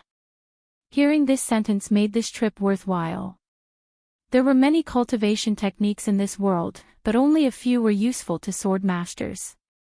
However, this sentence of his pointed to the root of the problem and allowed her to understand a lot of things from this sentence. She was also very interested in the other things that Renbochin was talking about. After thinking for a while, she gritted her teeth and said, "I have an ancient scroll. The origin of this technique is unreliable. I only know that it was passed down a long time ago. There are 3 scrolls in total. The first one is the method of cultivation, the second one is the method of nourishing the mind, and the third one is the method of martial arts. The first scroll is the foundation of cultivation, and the second scroll is the method of nourishing the mind to strengthen the spirit. Only when the spirit is strong enough can it be possible to open up the sky and earth and the earth. Open up the sky and earth and the earth and the earth." Renbochin thought for a while and didn't seem to have heard of this term. "You don't know. How can you not know?" Unexpectedly, Qing Lian was extremely surprised to see Renbochin's reaction. She was even more surprised than when she heard his lecture in the courtyard. How could someone who could point to the root of the problem not know about opening up the sky and earth and the earth and the earth? Renbochin spread his hands. Why should he know? Qing Lian looked at him as if she was looking at a monster for a long time. She rolled her eyes a few times, and there were a few times when she wanted to say that she would use a shueka as her tuition fee. However, she had already mentioned the ancient scroll of methods. If she were to change her words now, she would be fooling a fool. He sighed in his heart. He didn't know if it was worth it to use the ancient scroll of 10,000 methods to listen to this lecture. Fortunately, although this thing was expensive, it was not very useful to him. Moreover, he had seen it many times, so it did not matter if he gave it away. Those who could use this thing were all martial artists, but the things that he wanted, ordinary martial artists would not be able to take them out. Therefore, it could only be used as a bargaining chip. Perhaps in the future, he could exchange it for something else, or perhaps he could hold it in his hand for the rest of his life. Since that was the case, he might as well make the exchange now. As long as the other party's words were of some value to him, then it would be worth it. Thinking of this, he felt much more at ease. A martial artist's cultivation is actually a process of perfecting themselves. The man will level is only the foundation, while the earth will level is to train the physical body. It is to train the body from top to bottom without any obstacles, and one can even use the physical body to sense the earth. On the other hand, the spirit will level is the cultivation of the spirit, tempering the spirit, and reaching the stage where the spirit can sense the heaven and earth. However, at this moment, the spirit is the spirit, and the physical body is the physical body. The heaven and earth refers to the spirit, and the earth refers to the physical body. Opening the heaven and earth refers to breaking through the membrane between the spirit and the physical body, condensing the spirit and the physical body into one, and finally reaching the stage where one can form the heaven and earth. Qing Lian explained. And the method of nourishing the spirit in the ancient scroll of 10,000 methods has the effect of condensing and strengthening the spirit. It is a pity that there is no first volume. If there is, one can practice it at the earth will level. When one reaches the earth embryo realm, one can directly cross the path to heaven and attain the spirit will level. But even so, this ancient scroll is much more valuable than most of the methods of nourishing the spirit. Qing Lian felt that it was a pity. If there was the first volume, the value of this ancient scroll would increase by 10 or even 100 times. Ren Baqian was deep in thought. It seemed that opening the heaven and earth was the realm above the spirit. This was something that he had never known. As for this ancient scroll, it could be used as a reference in the future. As for whether this ancient scroll could be used or not, it was still far from him. However, there were only 2 manuals related to the spirit in Qingxin Palace Hall, which showed how rare this type of martial arts was. Moreover, these 2 manuals were used to condense heaven-grade weapons. Not only could the other party condense heaven-grade weapons, but it also had the effect of strengthening the spirit. It was indeed valuable. The ancient scroll is in Great Xia. I will get someone to deliver it. It will arrive in about half a month, Qing Lian said. The ancient scroll doesn't matter. I see that you are wholeheartedly seeking knowledge, and your heart is commendable. You can come to class tomorrow. Ren Baqian nodded. Then, with a solemn face, he said, knowledge knows no boundaries. This was to prevent the other party from thinking that he allowed her to attend class because of the ancient scroll. After all, he was a teacher in a mountainous area, how could he be so unscrupulous? However, he felt that it was a little strange.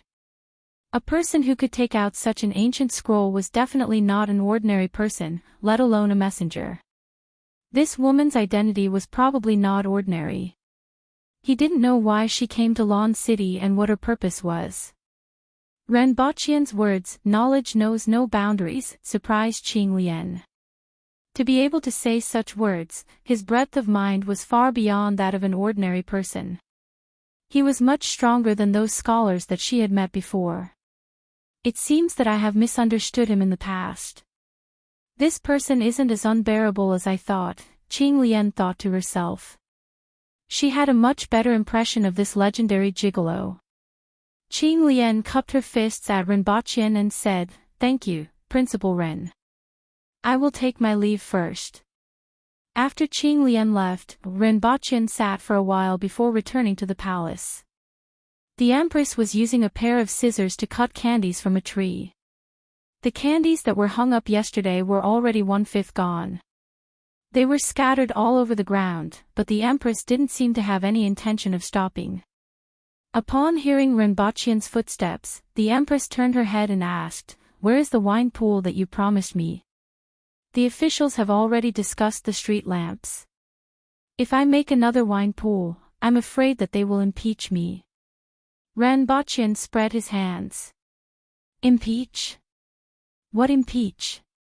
Who would dare to impeach me?" The Empress raised her eyebrows and sneered. "Tomorrow, I will ask around and brew some fruit wine for your Majesty." Ren Baqian replied. "Okay." The Empress's gloomy face immediately cleared up. Her eyebrows relaxed, and her eyes were full of admiration. Ren Baqian then told the Empress about what happened just now, but she didn't seem to care at all. "I can't be bothered with these things. If there aren't any suitable martial arts manuals, I will bring you to rob them. From the Empress's point of view, problems that could be solved by force were never a problem. Your Majesty, as the monarch of a nation, you can't always rob. It will damage your reputation. Ren Baqin said. You don't know how to appreciate my kindness. The Empress snorted. She was being kind, but the person in front of her actually didn't appreciate it. Her face immediately turned cold. It should be borrowing.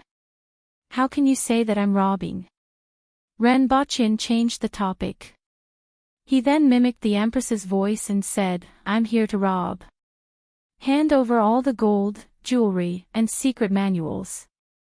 Hand over all the gold, jewelry, and secret manuals for me to take back and appreciate. Which one do you think is more suitable, Your Majesty? Ren Baqin asked. The surrounding guards immediately looked at Ren Baqin with admiration. Principal Ren was indeed Principal Ren. Let's not talk about which one is more suitable first. Your voice is very annoying. The Empress picked up Ren Baqin with one hand and pretended to throw him. Your Majesty, these are all minor details. That's not the point. Ren Baqin felt that something was wrong and quickly explained.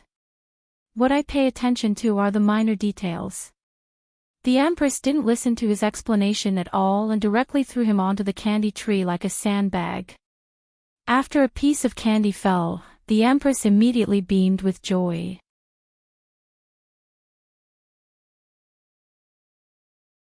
Chapter 634. That afternoon, Ren Baqin finally received some good news. The rubber that Tong Jinye had asked someone to find had arrived. Hearing this news, he immediately led his men out of the palace and headed for the Ministry of Works. Upon arriving at the Ministry of Works, Ren Baqin saw a few large rubber blocks that looked like aggregates packed in bags.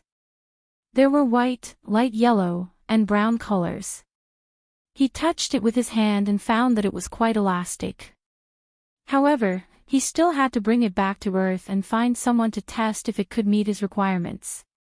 Subsequently, Ren Baqin left the Ministry of Works with a long list of materials that needed to be found, including sulfur, black kerosene, also known as petroleum, permanent magnets, aluminium nickel cobalt, samarium cobalt, neodymium iron boron, tungsten, tin, aluminum, and other mineral deposits. There were hundreds of them, and the characteristics of each type and the environment in which they were likely to appear were written behind them.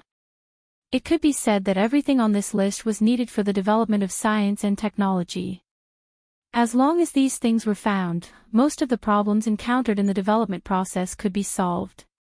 Just like sulfur, it could be used to make gunpowder, and it could also be used to make sulfuric acid. The function of gunpowder was needless to say, and sulfuric acid could be used to make explosives, pigments, fertilizers, batteries, and so on. It could be said that the future development of sulfuric acid was inevitable. There was no need to explain the role of oil either. Even a child on Earth knew the role of oil. Permanent magnets were needed to make generators. Tungsten could be used to make filament, high-speed steel, etc. Ren Baqin only hoped to find as many species as possible so that there would be fewer constraints in the future. If they really lacked it, they could only bring it from Earth and wait for this world's chemistry to develop before slowly looking for a substitute. Ren Baqin happily took out the list, but Tong Jinye was shocked when he saw it. So many. How? Try your best. In the future, no matter what special items you find, whether they are useful or not, bring them back for me to take a look. Who knows, there might be something I need. Remember to label the source of each item. In addition, the ones underlined on this piece of paper were the most important ones to look for. There was a high possibility that permanent magnets existed in Tianjing Basin. One could go there with a sword and see where the suction was the strongest. As for sulfur, it should be easy to find where there are volcanoes. Maybe we can find some other things as well. This isn't a good job.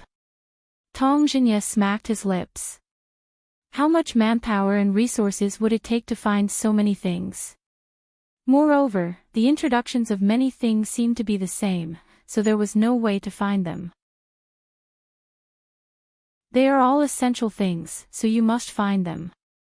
If you lack money or manpower, you can report to Her Majesty, and she will agree, Renbochin said. Tong Xinye glanced at Renbochin and said, only Her Majesty supports you. Although some of the things you've created are quite useful, there are still too many of them. Do you remember the street lamps in the palace, the one that you have been complaining about? As long as we can find the tungsten and sulfur, as well as a large amount of copper and rubber, we can mass-produce them, just like the glass in the glass shop. When the time comes, the whole of Lawn City will be covered and Lawn City will become a city that never sleeps. If these things are manufactured and sold, would the Ministry of Work still be short of money? Renbochin bewitched. As long as we find these things, Sir Tong will have made a great contribution to Dayo. Leave this to me. I will find it for you even if I have to risk my life. Upon hearing this, Tong Xinye immediately patted his chest as a guarantee. His fist, which was as big as a casserole, pounded on his chest like a drum. Thank you, Sir Tong. Renbochin cupped his hands with a smile and left with the bags of rubber. At night, Renbochin and the Empress appeared in Renbochin's bedroom. The Empress glanced around and saw a layer of dust on the floor as well as a few rows of footprints. The Empress believed that as long as she took a step out, there would definitely be an additional footprint. Or rather, there would already be 2 additional footprints where she was standing. The Empress was somewhat speechless. How could it be so dirty? More importantly, she came barefooted. Ah! Your Majesty, what are you doing? Hey, hey, hey! Renbochin exclaimed. Be obedient and lie down. The Empress poked Renbochin's waist, and half of his body immediately went numb. Then, she placed him on the floor, forming a large human-shaped carpet. She then gently leaped and landed on Renbochin's stomach. Ow, ow! Renbochin immediately cried out. The Empress rubbed her feet on Renbochin's stomach twice before saying, Why is it so dirty? The last time I came back, the cleaner resigned and went back to his hometown to recuperate. After all, every time I came here, I saw that bunch of idiots playing with barbells that weighed hundreds of kilograms, drinking, playing finger-guessing games, slapping people, and pasting people to the wall. It was too stressful to see such scenes every time. Previously, they wanted to resign several times, and I gave them a raise. In the end, the last time I came, I saw someone flying past me and pasting him to the wall while I was cleaning. I was so shocked that I fell off the ladder, broke one of my arms, and had to go home to recuperate. Renbochin was speechless when he received this news. Unfortunately, he was about to leave and didn't have time to find a cleaner. He couldn't let the winged cavalry warriors clean the place. By the time they were done cleaning, his bedroom would be in ruins. Then, this happened when he came back. Weak humans, the Empress commented after thinking about it. Your Majesty, you are also a human. Renbochin reminded her. I'm an aboriginal. The Empress didn't seem to mind at all. Your Majesty, my stomach hurts. Renbochin groaned. The Empress was obviously only about 50 kilograms, so why did she step on him so hard? You are too weak. Go back and practice more martial arts. The Empress moved her feet, stepped on Renbochin's chest, reached out, and opened the door. At this moment, Renbochin suddenly reached out and scratched the sole of the Empress's foot. Ah! The Empress exclaimed as she felt the itch in her heart. She exerted force with her foot and landed outside the room in a flash. She turned around and glared at Renbochin. Ah! Renbochin spat out a mouthful of blood. The Empress's kick just now made him feel like his internal organs were about to explode. Your Majesty, I'm afraid I can't make it. Renbocchen looked like he wanted to cry but had no tears. My internal organs are all shattered, the Empress looked doubtful. Was her kick that powerful? However, Renbocchen was still spitting out mouthfuls of blood. Zixiao, you didn't mean it, so I won't blame you. It's just that before I die, can you fulfill a wish of mine? Renbocchen put on a gentle expression as blood dripped from the corner of his mouth. It was like a scene out of a kimchi drama. The Empress's heart skipped a beat. Scenes from the TV series that she had watched immediately flashed in her mind. She couldn't tell what kind of feeling she had, but it felt like something was being torn apart. Then, she carefully sensed Renbochen's aura. The Empress stepped forward and kicked Renbocchen out of the window. No, the Empress said angrily. This damned fellow lied to her again. Who asked you to pretend to be seriously injured? I'll seriously injure you. Your Majesty, this isn't right. Renbocchen was outside the window, experiencing the thrill of free fall. Bang! Lady Boss. What's wrong with you? Chapter 635. Your Majesty. Renbocchen was on crutches, and his leg was in a cast. He wanted to cry but had no tears. He was really crippled this time. When he fell, his leg hit the barbell that those idiots used to exercise, and it cracked. It was a tragedy. It was such a huge piece of plowed land, so it was fine to fall anywhere.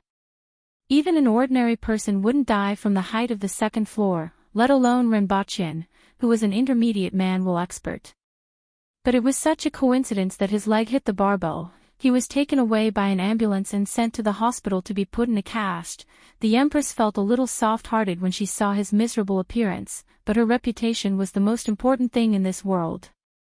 She didn't show any signs of soft-heartedness. Humph. Serves you right. Your Majesty, don't you feel a little heartache? The Empress thought about it seriously. It's more heartache than stepping on an ant. Renbocchen said, Your Majesty, please don't say any more. My heart is cold. The Empress rolled her eyes, placed a hand on his chest, and asked in a soft voice, Can you feel the heat of my palm? It was very warm, and it was right in front of his heart. He felt as if he could feel the Empress's heartbeat through the hand that was pressing on his chest. My clothes are too thick, so I can't feel it. Wait until I take them off. Renbocchen began to pull up his t-shirt with one hand. The Empress raised her eyebrows, withdrew her hand, and kicked Renbochen's uninjured leg. Renbocchen almost knelt down. Sure enough, teasing an Empress who was as strong as a transformer was risking his life. However, Renbocchen was enjoying it. Renbocchen originally wanted to go to the laboratory, but unfortunately, he was crippled. He could only ask Shenfeng to fetch some rubber from him and then send the plan back. As time went by, the results from the laboratory increased. At least for martial arts below the manual level, the Messier 87 department used the supercomputer to test countless possibilities, and the final, 9th set of introductory cultivation, could even reach the level of a top-notch martial art. However, after the manual level, the progress was still slow due to the small number of samples. It was only a matter of time. Another important result was that the laboratory had made great progress in the field of brain wave reception through the study of the sword that could lengthen and shorten as well as bend and extend as needed. With the development of this technology, perhaps one day, humans would be able to complete all tasks by thinking. For example, smart homes, weapon control, and all objects with receivers could be controlled by thinking. As long as such thoughts were in one's mind, one would be able to complete tasks that originally required fingers or voice. Although this was still very far away, Renbocchen was looking forward to the future. After staying on Earth for 2.5 days, Renbocchen brought the tested rubber and the Empress back to Deo. The first thing he did was to break up the plaster and apply a layer of ointment on his legs. After that, he walked to the academy on crutches. As soon as he entered the school, he saw a bored lady standing in the courtyard. She looked dissatisfied when she saw him. She was dissatisfied that he had promised her that she could attend the class, but she didn't. Then, she looked at Rinpoche's legs and pursed her lips. Her bright eyes were filled with schadenfreude as she asked, did he encounter domestic violence? You even know about domestic violence? Rinpoche was a little surprised. He didn't expect such a modern term to come out of her mouth. Humph, don't look down on me. I also went to a girls' school. Qing Lian's face immediately darkened. Great Xia actually has the term domestic violence. Rinpoche immediately changed his way of saying it. If you know, why can't others know? Qing Lian asked. Rinpoche spread his hands, walked toward the classroom with his walking stick, and said, follow me. By the way, you have a dirty old man here. What does he do? He doesn't seem like an ordinary person. Qing Lian rolled her eyes and asked.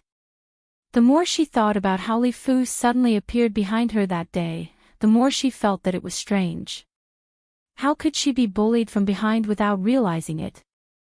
Rinpoche laughed in his heart when he heard this. After tricking Li Fu into coming to Lan City for so long, he finally had a chance to show off. Casually, he said, how did you meet him? He's sweeping the floor. Other than Rinpoche, which other school in the world had the world's #1 expert sweeping the floor? Just thinking about it made him feel that he was being too pretentious. If word got out, it would scare half the martial artists in the world to death. Sweeping the floor. Impossible. Qing Lian's reaction was the same as what Rinpoche had expected.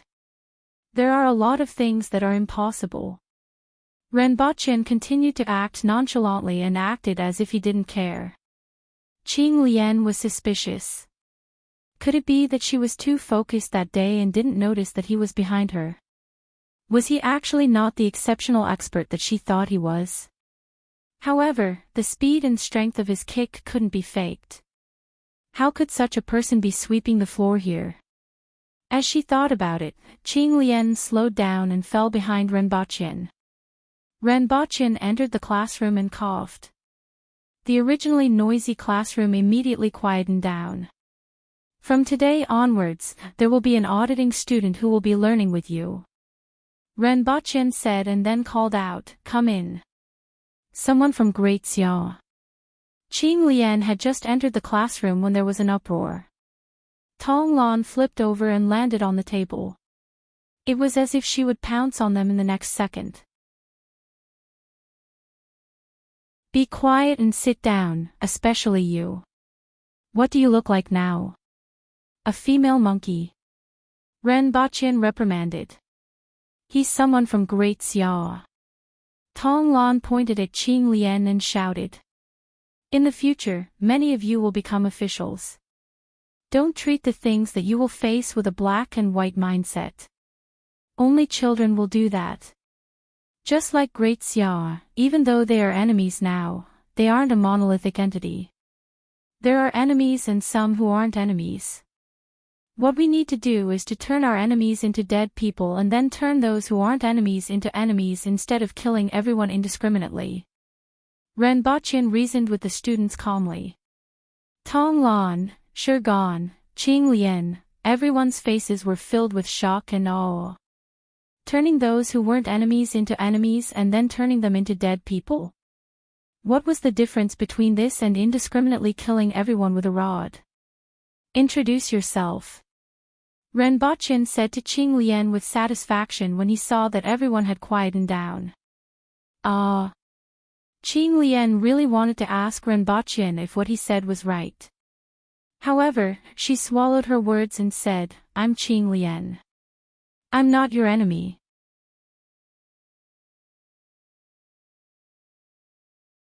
Chapter 636.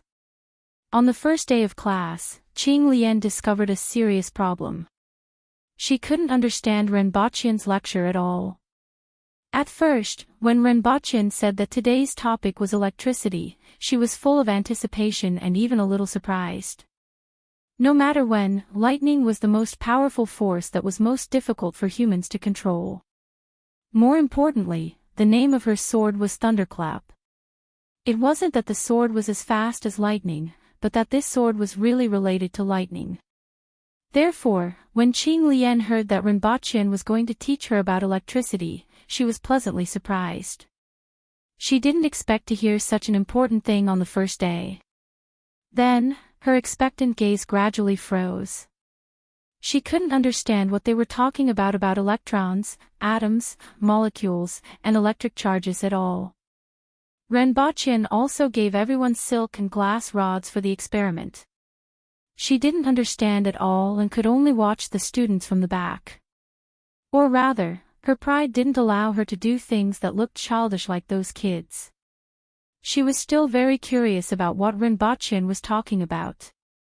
What made her depressed was that Renbochin gave her a book, but she couldn't understand it at all. This made her a little mad. The words in the book were like a heavenly book. She spent a lot of effort to decipher a few words, and she didn't know if those words had the same meaning as the words of Great Xia. During the second lesson, her attention shifted to the four-legged man who appeared in the classroom.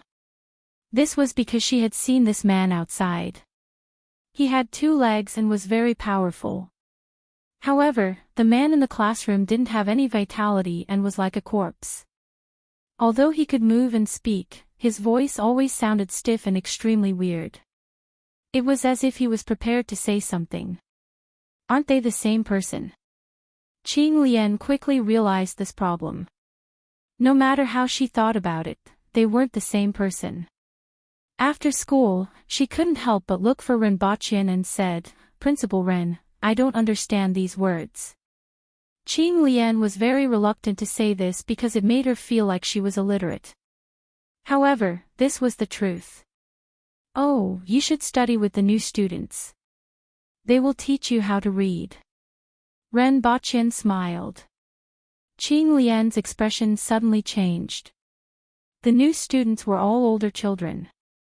Not to mention whether she was willing to learn from them, how long would she have to stay in Lon City? Is there any other way? This is for you. Renbochin took out a stack of paper from the table.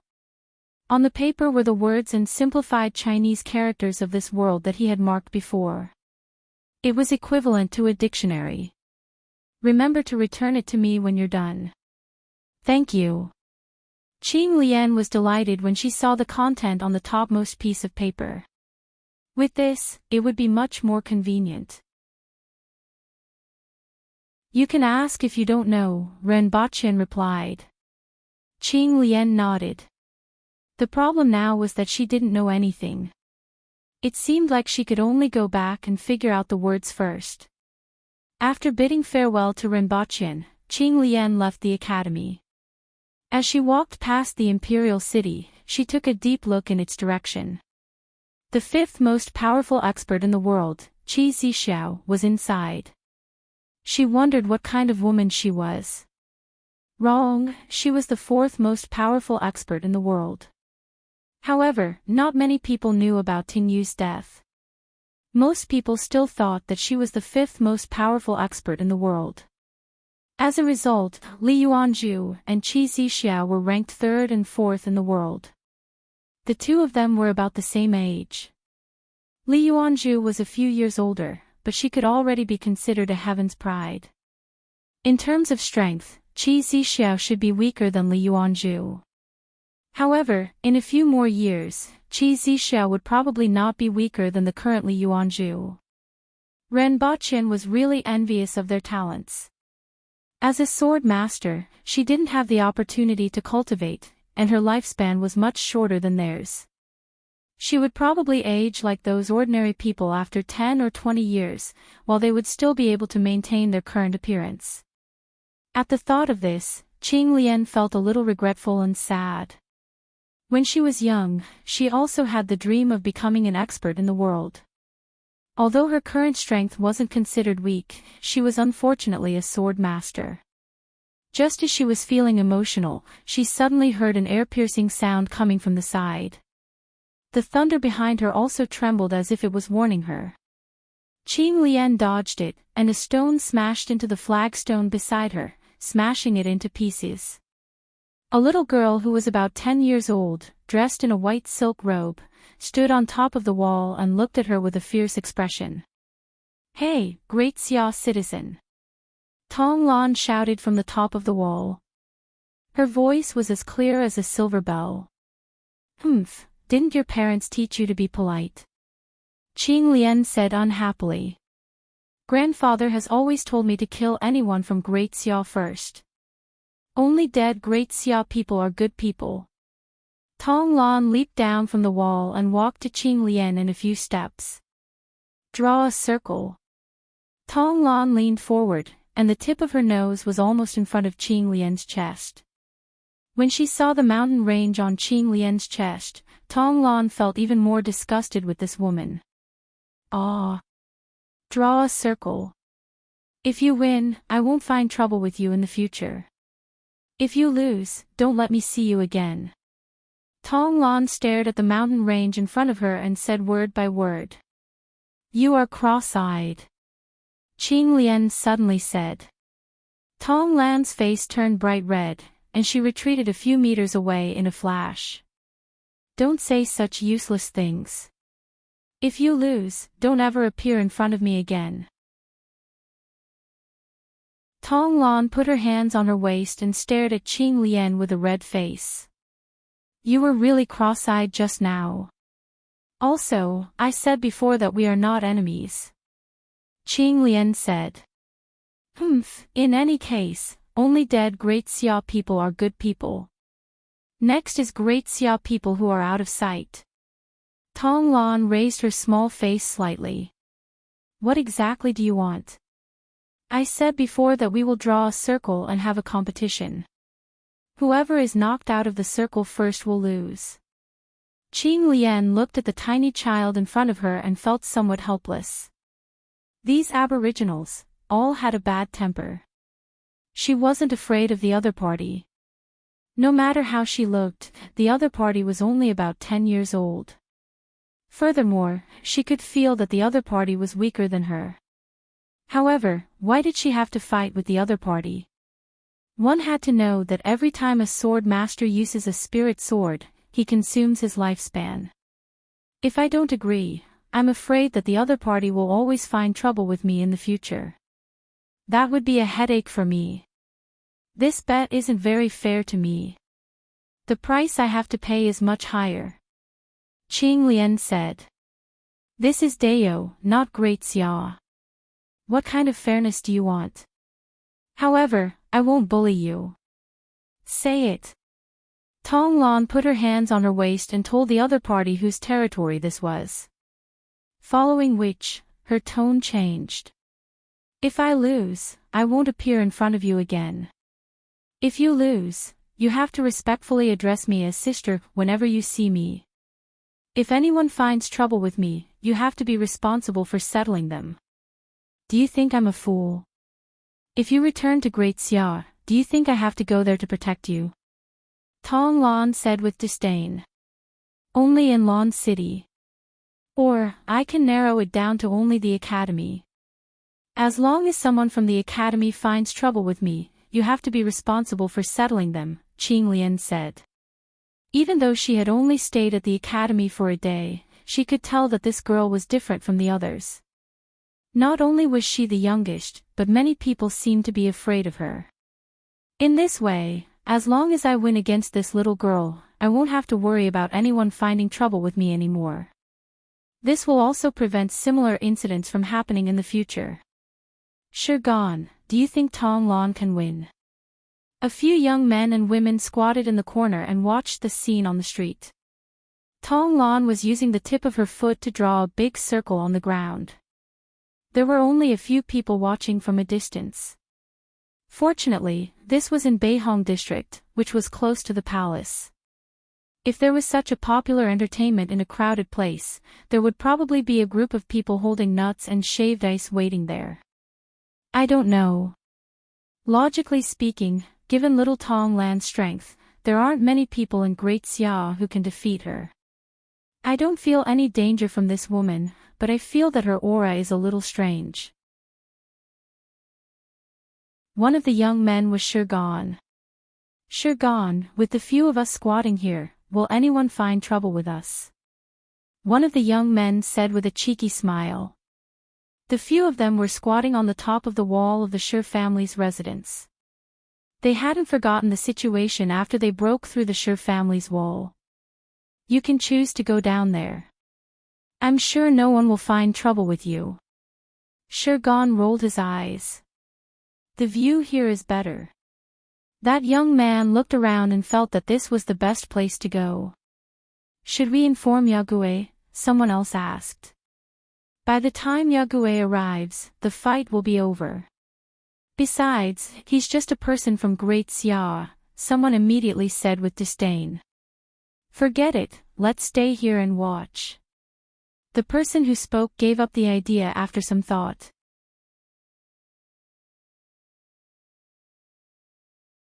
Chapter 637. Whoever steps out of the circle first will lose. Let's stick to what we just said. If you lose, don't ever appear in front of me again. Tong Lan drew a circle on the ground with the tip of her foot, leaving a palm-thick mark on the slate. Then, she walked to the center of the circle and looked up at Qing Lian. Do you think you will win? If you lose, you have to respectfully call me sister when you see me. Qing Lian smiled as she looked at the tiny child in front of her. In Great Xia, reaching the man will level at this age was considered pretty good. Attaining the earth will level at the age of 20 was considered a rare genius. However, this girl in front of her was only about 10 years old, yet she had the strength of an intermediate earth will expert. Her talent was indeed terrifying. What was more terrifying was that she wasn't the only girl with such strength. There were a few older earth will experts around, such as the 15 or 16-year-old youngster in the class and the 15 or 16-year-old boy and girl standing not far away. The Aboriginals were really a terrifying race. Even though Qing Lian had absolute confidence in her strength and could escape from those cardinal heaven experts, she was still shocked by the cultivation potential of the Aboriginals. The three nations had been using technology to block the Aboriginals. The Aboriginals were so poor, and they lacked food and weapons. However, they were able to defeat Great Xia and the Yun Nation and the Qin Nation with their 100,000 soldiers last year. If the Aboriginals didn't lack food and weapons and had hundreds of thousands of soldiers, they would be really terrifying. At this moment, she doubted whether Su Qing's decision was right or wrong. However, she quickly laughed at herself. She wasn't a saint, so what did this have to do with her? All she had to do was complete the deal with Su Qing and help him fulfill his wish. Then, he would use the power of the entire nation to fulfill her request. As for other matters, what did it have to do with her? She was just a little girl. Hey, can you hurry up? Tong Lan raised her eyebrows and shouted after seeing that Qing Lian didn't move for a long time. Qing Lian smiled, took a few steps forward, and walked into the circle. She drew her sword from her back and pointed it diagonally at the ground in front of her. Make your move. Without saying a word, Tong Lan stomped on the flagstone and shot toward Qing Lian like a cannonball. While she was in the air, she punched Qing Lian 13 times in a row. Every punch was aimed at Qing Lian's chest, as if she had a grudge against it. With the speed of her punches and the sound of the air being torn apart, no one doubted that as long as they landed a punch, they would be able to pierce through the person in front of them. Naughty girl. When Qing Lian saw Tong Lan's actions, the corners of her eyes twitched a few times. A sword screen appeared in front of her and blocked the 13 punches. Such great strength. The two of them had just exchanged blows when Qing Lian's eyes twitched again. This little girl's strength was much greater than she had imagined. Clang, clang, clang. Their fists and swords clashed 13 times. Qing Lian took 3 steps back and barely stopped in the circle. Get out! Tong Lan leaped up ferociously and kicked Qing Lian consecutively. However, at the same time, Qing Lian also leaped up and jumped even higher than Tong Lan. In the air, Qing Lian stretched her limbs and flipped over Tong Lan's head. At the same time, a dazzling white sword light slashed toward Tong Lan like a thunderbolt. Oh no! The surrounding people immediately exclaimed. They didn't expect that a winner would be decided in just a split second. However, at this moment, Tong Lan twisted a few times in the air and waved her right palm several times. All of the palm strikes landed on the body of the sword and forcefully pushed the sword force to the side. What a powerful little girl. It seems like I have to use more skills. Qing Lian was a little surprised. She originally thought that such a young girl didn't have much combat experience and that the sword attack just now would have caught her off guard. She didn't expect the other party to react so quickly. Your Majesty.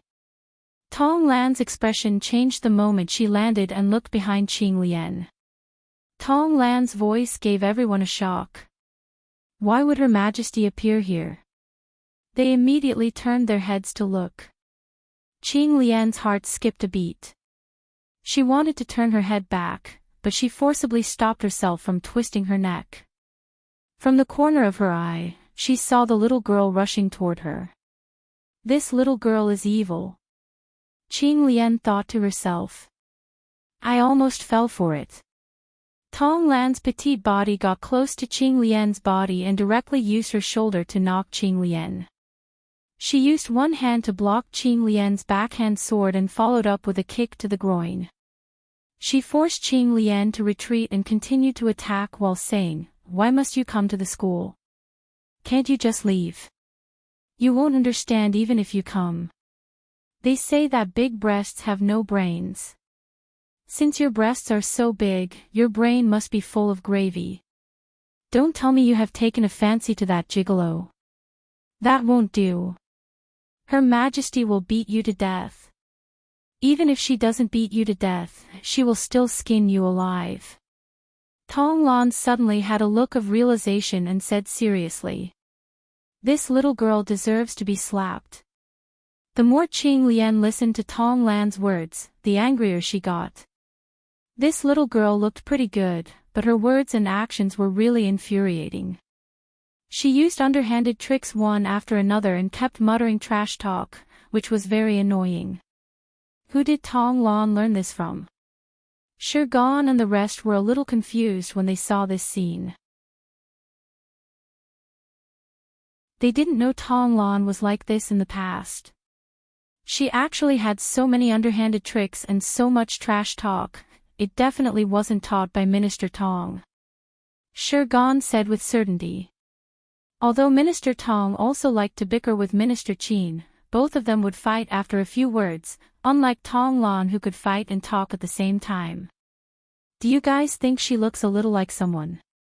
Another student said thoughtfully. She looks a little like Yague. The person beside him immediately reacted. I heard that Tong Lan often goes to the palace to train with Yague. Everyone discussed for a while and immediately knew where Tong Lan learned this from. Indeed, Yague was the only one with this style. Where did you buy this pair of shoes? I saw my grandfather bring one back the other day. He said it was a gift from a lady in a brothel. Were you in a brothel too? What were you doing there? Did you see my grandpa there? Ah! Qing Lian was going crazy. Why was this little girl so bad? Her stomach was full of dirty tricks, and there wasn't a single dirty word coming out of her mouth. She might as well use dirty words. Originally, she didn't want to attract attention, so it was better to deal with her with all her might. 9 heavens! Qing Lian forced Tong Lan to retreat with a series of strikes. Then, she pointed her sword to the sky, and it seemed as though something was gathering and twining around the sword. Shirgan's facial expression changed immediately. This is bad. Tong Lan's facial expression also changed.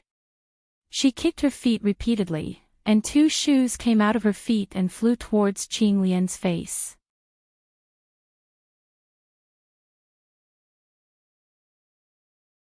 Chapter 638. At this moment, the sword in Qing Lian's hand shone with a greenish-blue radiance, as if there were electric arcs twining around it. Calamity! Qing Lian didn't listen to Tong Lan's trash talk and slashed out with her sword. Before the sword landed, everyone around felt a gust of wind. The girl in the field wasn't holding a sword, but an electric dragon that was baring its fangs and brandishing its claws. Tong Lan gritted her teeth and took out a small dagger from her waist. The blade of the dagger was only the size of her palm, and it was covered with veined patterns that looked like blood vessels. She held the dagger upside down in front of her. Boom! Qing Lian's sword slashed down like a gas explosion. All the flagstones in the field exploded, and Tong Lan was blown away. She flew 70 to 80 meters before crashing heavily on the ground. Tong Lan. A few students immediately dashed toward Tong Lan. A few silhouettes landed around Qing Lian in an instant. 4 young men and women surrounded Qing Lian from 4 corners. Coming to Lan City to flaunt your prowess, do you think Dao is weak? 6th uncle, bring me my rod. Shurgan sneered, turned his head, and shouted toward the courtyard. Then, he turned to the other 3 and said, "Are you all new students this year? I can handle this. So powerful, but I also want to try out the experts from Great Xia." A young girl smiled and pulled out a dagger from her waist. "It's too embarrassing to fight 4 against 1. You guys fight, I will go and take a look." The other 2 looked at each other, took the initiative to retreat, and headed straight for Tong Lan. Then, an iron rod as thick as a wrist flew out of the courtyard with a whistling sound and stuck diagonally into the ground. "Thank you, 6th uncle." Shurgan stepped forward and pulled out the rod with a smile. "If you lose, don't call me uncle." A row of heads appeared on the wall of the courtyard, and 5 or 6 people were leaning on the wall and looking out. "Come on. You are the worst in the Shi family." One of the burly men laughed loudly, causing another round of laughter. Shurgan's face immediately turned black. After that strike, there were a lot more people on the street. About 40 to 50 people jumped out from various courtyards and surrounded them. Qing Lian felt the aura around her and was secretly shocked. The weakest of these people was actually at the Earth Will level, and there were even 3 Spirit Will experts. Who was that movement just now? Interesting. A heroic voice came from afar. When the last word fell, the person was already in front of them. Everyone turned around and saw that it was Tong Jinye. Interesting. It's this sword, right? Tong Jinye rubbed his chin as he stared at the sword in Qing Lian's hand. The power of the sword just now wasn't enough for him to specially come over to watch, but there was one thing that interested him. It gave off the feeling that it was like a bolt of lightning in the sky. "Are you the great Xia man who has been staying at the lady boss's place for the past 2 days?" Tong Jinye recognized Qing Lian's identity. The lady boss was naturally referring to Ning Kaichin. Recently, his range of activities had shifted from House Yunyan to the Gui family tavern. "However, you guys are quite bold to actually fight in front of the imperial palace." Tong Jinye looked at Qing Lian, then looked at Shurgan, who was holding a rod, and the young girl who was holding a short knife. "It wasn't you two. Who is it?" Tong Jinye immediately discovered that there were no signs of a fight between the 2 of them. He then looked at the people around him and had a bad premonition. "Grandpa." In the distance, Tong Lan looked gloomy after being helped up. She didn't expect this guy to be so powerful, and she didn't feel it at all. Qing Lian's heart skipped a beat. This was like hitting the young, and the old came. This was going to be troublesome. Little Lan Lan. Tong Jinye saw that there were bloodstains on the corner of Tong Lan's mouth and lapel, and that there were many wounds on her body. He immediately flew into a rage. He had no hair, and his beard was all standing up. A pair of eyes that were as sharp as steel knives swept across Qing Lian, causing her to subconsciously hold her sword in front of her chest. The surrounding students were also forced to retreat step by step due to his imposing manner. Even Shirgan and the young girl couldn't stand still and retreated to the corner of the wall. However, Shirgan's vision immediately turned black as if a wall had appeared in front of him.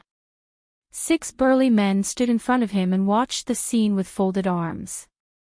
"You came to Lan City to beat up my granddaughter, hee. Tong Jinye sneered. "Do you think I should hang you on the wall to dry, or hang you on the wall after drying?" Qing Lian frowned, glanced around, and thought to herself, "Why isn't Rinpochen here yet? I'm afraid that only Rinpochen will be able to explain himself today. Sir Tong, Her Majesty wants all of you to have an audience with her." At this moment, a woman in full armor appeared in the middle of the scene. "Xange, wait for me to hang this little girl on the wall before following you to see Her Majesty," Tong Jinye said.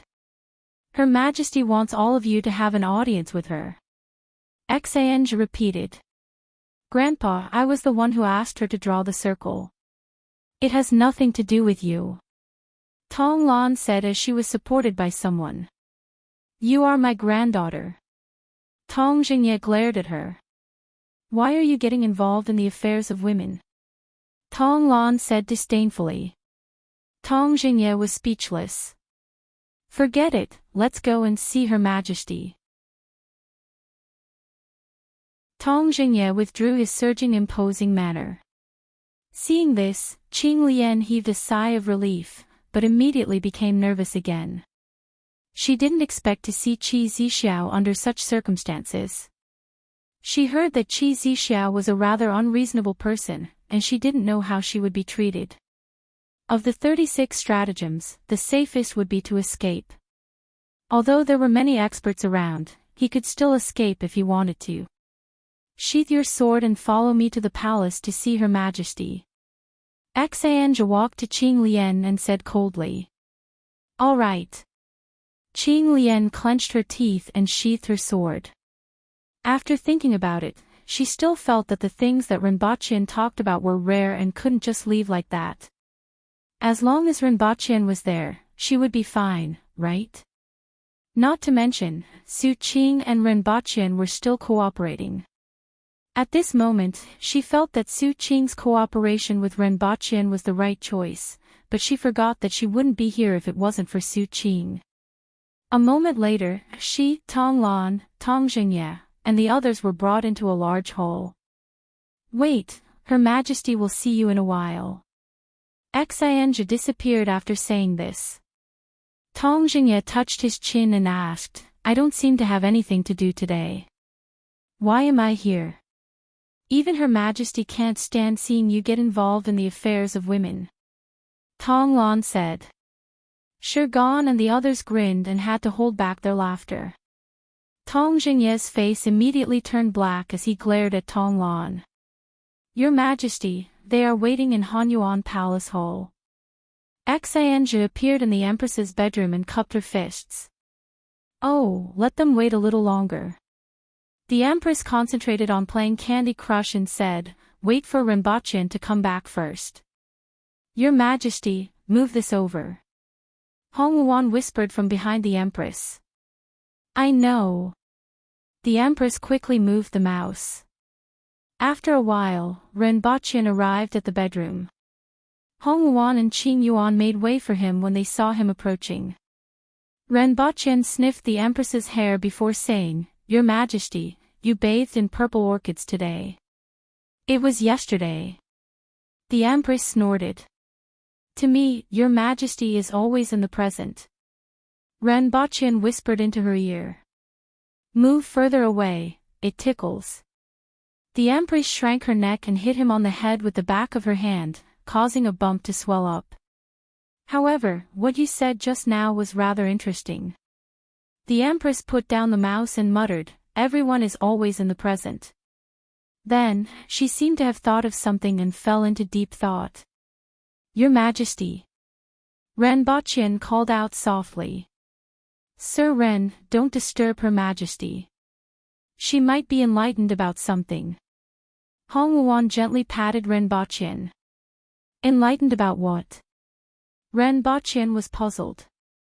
Look at Her Majesty's fingers and eyes. Her Majesty often experiences this kind of situation where she suddenly becomes enlightened about something. If she succeeds, her strength will increase, so we can't disturb her, Hong Wuan said.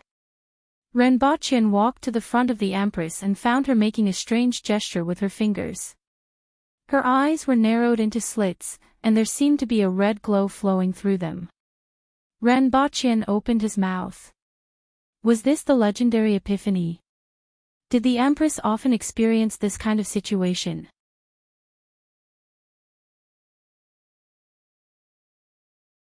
Chapter 639. How long will it take for Her Majesty to wake up? Renbochin circled around the Empress twice and saw that her face was different from the past. She was not as spirited as she used to be, and her eyes were slightly squinted. Renbochin always felt like reaching out to pinch her. The Empress didn't respond to the outside world at the moment, and this opportunity couldn't be missed. However, his desire to live overcame everything, and he gave up on the idea of being hung on a flagpole to dry in the wind. I don't know. Sometimes 2 to 4 hours, sometimes 8 to 10 hours, and at most 3 days, Hong Wuan said. They weren't afraid to tell Renbochin about this. Will Her Majesty wake up if she encounters danger during this period? Renbochin suddenly thought of something. Of course, the two of them said matter-of-factly. Oh. Renbochin stood in front of the Empress and looked at her quietly. He still felt that it was fun to pinch her like this. Did Her Majesty summon Minister Tong and a few students to the palace? Renbochin asked after admiring the Empress for a while. He knew about this before he came back, but he didn't expect the Empress to suddenly enter a state of enlightenment. Yes, but we have to wait for Her Majesty to wake up, Qing Yuan said. I'll go and take a look. Renbochin got up and left the hall. After asking the palace guards, he found Xianzhi and found out which hall those people were in. After asking, Renbochin wasn't in a hurry to leave. He stood 5 meters away from Xianzhi, stretched out 2 fingers, and asked, How many are these? Xianzhi looked at Renbochin expressionlessly, turned around, and walked away. Don't worry, let's take a look at your condition first. Maybe your eyes have a solution, Renbochin said. Upon hearing Renbochin's words, Xianzhi immediately stopped, turned around, and asked, What solution? We have to see what's the condition of your eyes. Is it congenital amblyopia, astigmatism, or glaucoma? Renbochin said, Her Majesty told me before, but we need to know what's the condition of your eyes. Xianzhi said expressionlessly, I don't know either. Next time, I'll bring a vision test for you and see what's the condition of your eyes, Renbochin said. Thank you. Xianzhi remained expressionless. She nodded at Renbochin and left as if she didn't want to say another word. Even though Renbochin rarely interacted with Xianzhi, he could often see her since she was the commander of the imperial bodyguards. It was just that there were very few opportunities for them to talk. In all fairness, Xianzhi's looks were above average. Furthermore, she wasn't as heroic as the Empress. If one only looked at her face, she looked more delicate. However, her expression was even colder than the Empress's. Renbochin had heard from Qing Yuan that Xianzhi wasn't originally this cold, but after she became the commander of the Empress's imperial bodyguards, she gradually became like this. Renbochin guessed that, on one hand, it was because this would help him establish his prestige and command that bunch of burly imperial bodyguards. On the other hand, it was because he had learned from the Empress. After putting on a cold face for a long time, he naturally became like this. After all, the Empress was the idol of many people in Dayo. It was normal for a lady like Xianzhi to imitate the Empress's expressions. Renbochin arrived at Hanyuan Palace Hall while pondering about Xianzhi's eyes. He saw Tong Zhinya casually pacing back and forth in the hall. Tong Lan, who was still covered in blood, was standing there with her eyes closed. Everyone else was obediently standing in one place and not moving an inch. Principal Ren, where's Her Majesty? Tong Zhinya heard footsteps and turned his head to see that only Renbochin had entered. He stretched his neck to look behind him and was puzzled when he realized that the Empress wasn't there. Her Majesty seems to have comprehended something and won't be able to see you for the time being, Renbochin replied. He took a closer look at Qing Lian and Tong Lan. Indeed, it was as he had heard before, Tong Lan was the one who suffered a loss. Then, I'll just keep waiting here. Tong Zhinya asked with his eyes wide open. Sir Tong, you can go back first. Renbochin thought for a while. Tong Zhinya's status couldn't be compared to others, and the Ministry of Works had other things to do. It wasn't appropriate to keep him waiting here. It would be fine if it was only for a short period of time, but no one knew when the Empress would wake up from her comprehension. If Tong Zhinya left first, the Empress probably wouldn't blame him. In that case, if Her Majesty asks about it, remember to help me say a word. Tong Zhinya grinned. Sir Tong, you may leave, Renbochin replied. Upon seeing this, Tong Zhinya didn't stay any longer. After taking a deep look at Qing Lian, he strode out of Hanyuan Palace Hall. The remaining people were the students of the academy. Qing Lian, Tong Lan, Gan, and a young girl were this year's new students. Renbochin remembered that her name was Zhu Hua. Don't you guys have anything to do? Fighting after school. It seems like there's too little homework. Renbochin sneered as he paced a few steps in front of them. It has nothing to do with me. I was forced to accept the challenge. I can't possibly not retaliate when someone punches me in the face, right? Qing Lian snorted. She's from Great Xiao. Tong Lan mumbled and glared at Qing Lian. Qing Lian swept a glance at her and said, I can listen in with the principal's permission. Furthermore, you lost just now. In the future, when you see me, you have to respectfully address me as sister. Call me sister first.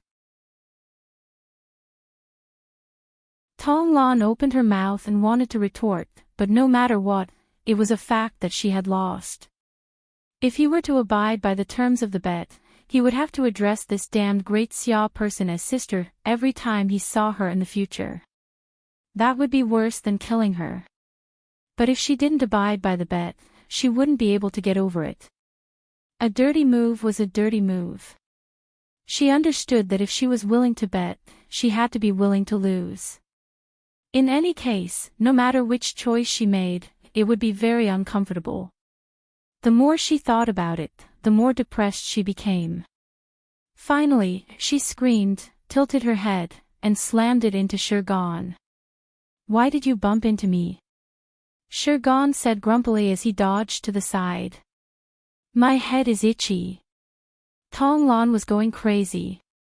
Looking at Tong Lan's expression, Renbochin couldn't be bothered to reprimand her. It would be good to let her learn a lesson so that she wouldn't have to use her fists to do the talking every day. What about you two? What happened? Renbochin looked at Gan and Zhu Hua again. Gan immediately complained, I didn't do anything. Wasn't Tong Lan injured? I was afraid that she would take the opportunity to attack, so I stopped her. Ah. Tong Lan went crazy when she heard that Gan had injured her. Don't you know that you shouldn't expose others' shortcomings? I even stood up for you. Don't be ungrateful. Gan rolled his eyes at her and said to Renbochin, Teacher, you said that students should help each other. I didn't do anything wrong, did I? Don't play petty tricks. Renbochin glared at him. When he arrived, he heard what happened from the others, and it was obvious that Shurgon wasn't telling the truth. What about you? He looked at Zhu Hua again. Zhu Hua glanced at both sides and looked away. You got into a fight after just a few days in school. You are also a talent. I didn't fight. Zhu Hua immediately said. You didn't fight, but you used a knife, right?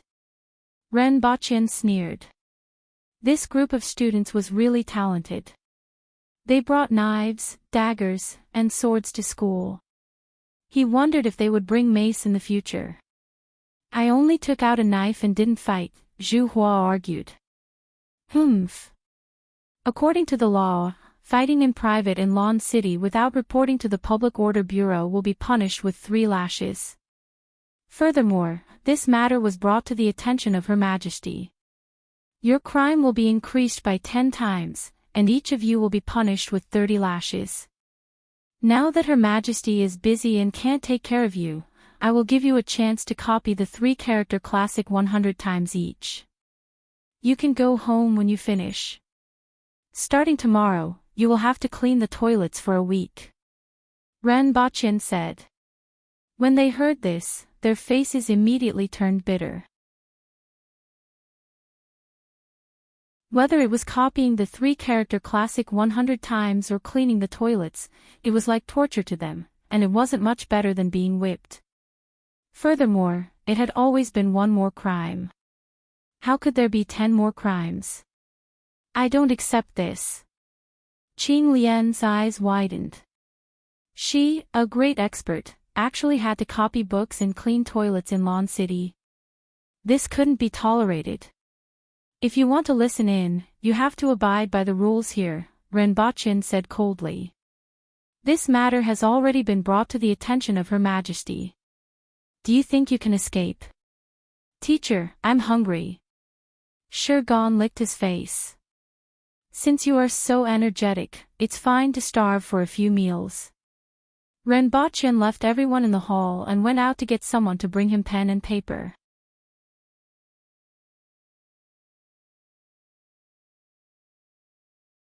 Chapter 640. Oh, you wrote quite fast. Ren Baqian took the stack of papers from Shurgon. Shurgon knew very well that he was living under another person's roof, so he immediately replied, It's all thanks to teacher's good guidance. If your father wasn't the great elder, I would have suspected that you were wearing the skin of the aboriginals. Ren Baqian sighed.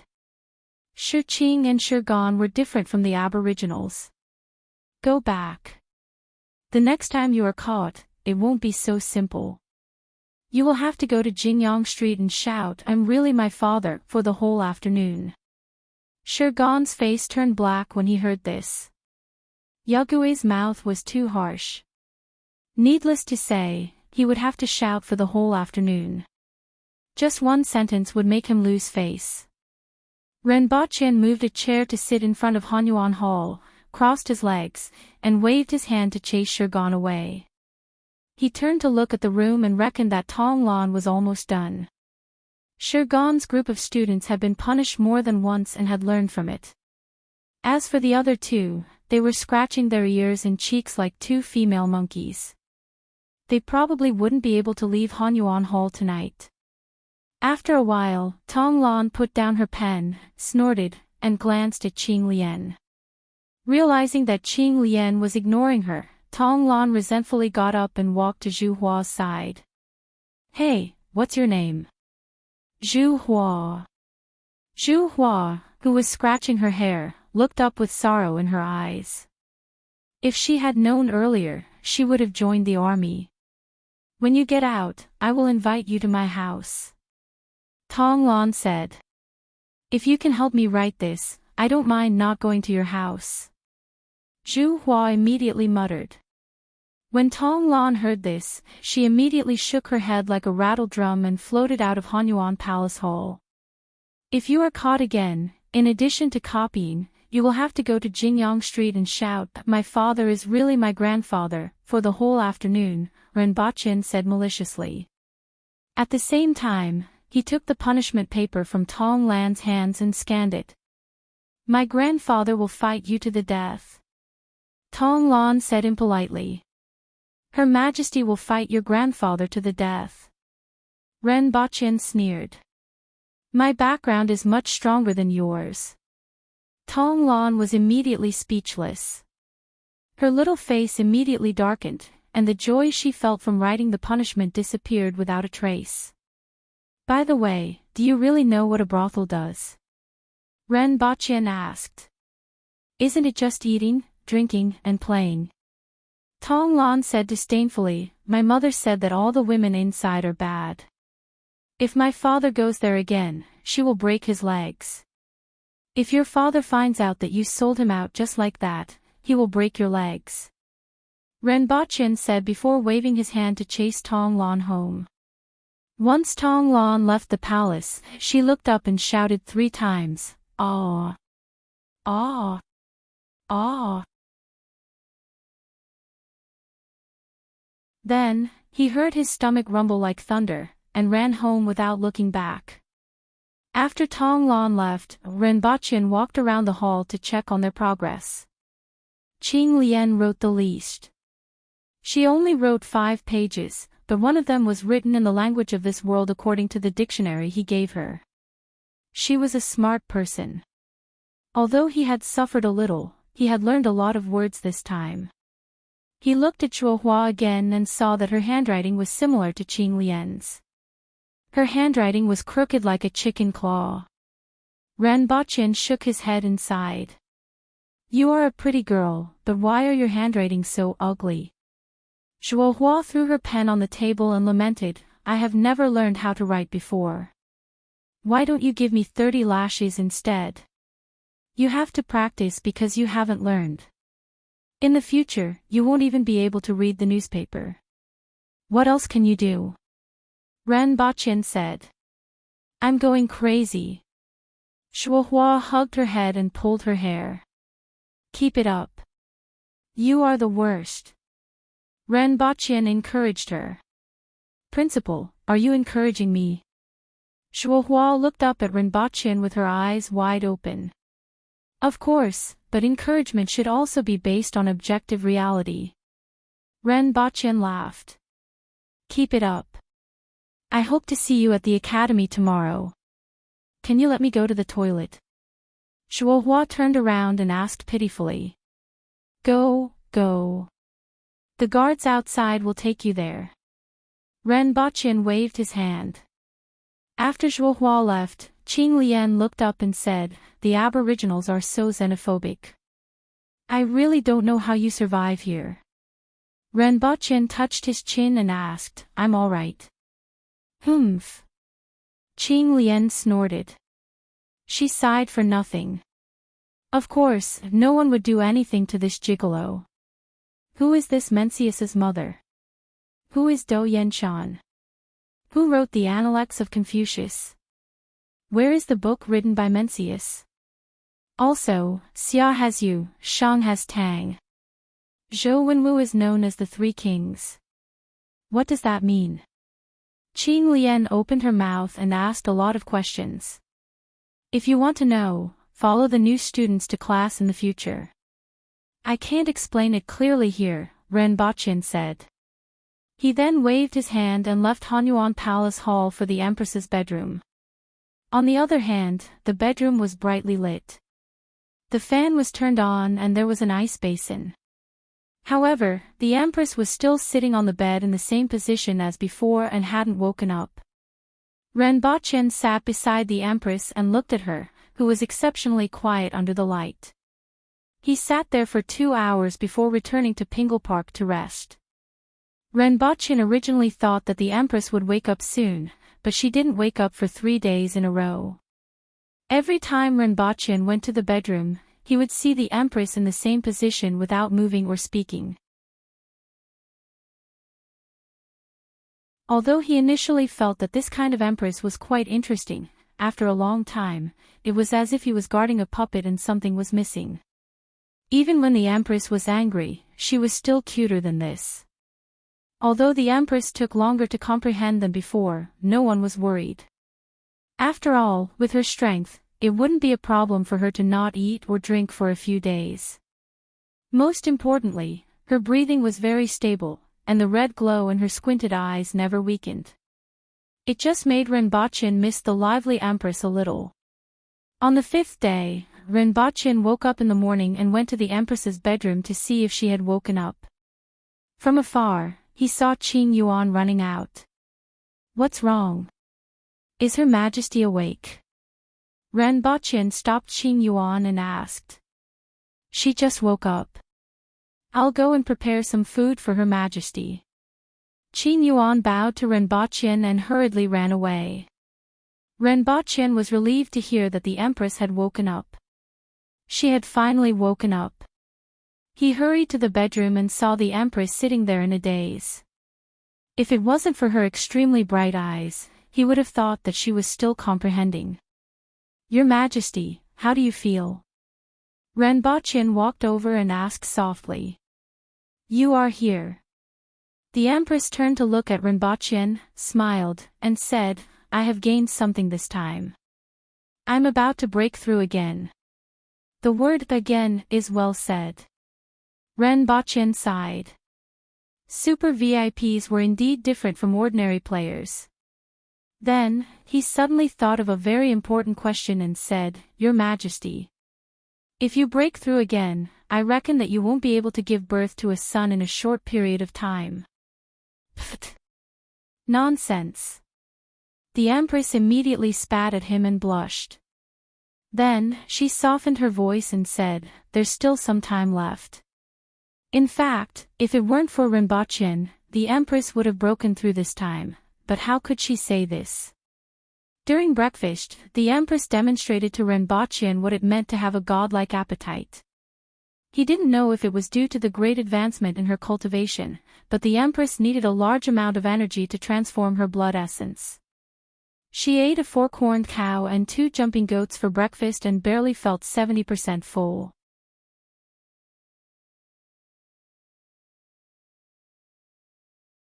Chapter 641. Class dismissed. Just as Renbochin uttered these 2 words, all the students in the room ran toward the backyard at lightning speed.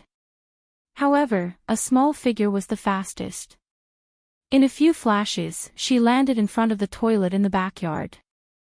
Then, she put her hands behind her back and stared fixedly at the students who were rushing over. "You are not allowed to use the toilet." Tonglon looked at everyone. "Why?" Everyone widened their eyes and looked at Tonglon with dissatisfaction. "You are not allowed to use it means you are not allowed to use it. Why are there so many whys?" Tonglan's eyes glowed fiercely. She looked like she would teach anyone who dared to use the toilet a lesson. "What should we do then? We can't possibly pee in our pants, right? There will be a pungent smell during class. Even if you can stand it, we can't." Du Laolu snorted. "In 3 days, you can use it however you want. The black bamboo forest is so big. Isn't it enough for you?" Tonglon swept her fierce gaze across everyone's faces, causing them to stare back at her. Seeing this, everyone thought about it and didn't want to be beaten up by Tonglon over this matter.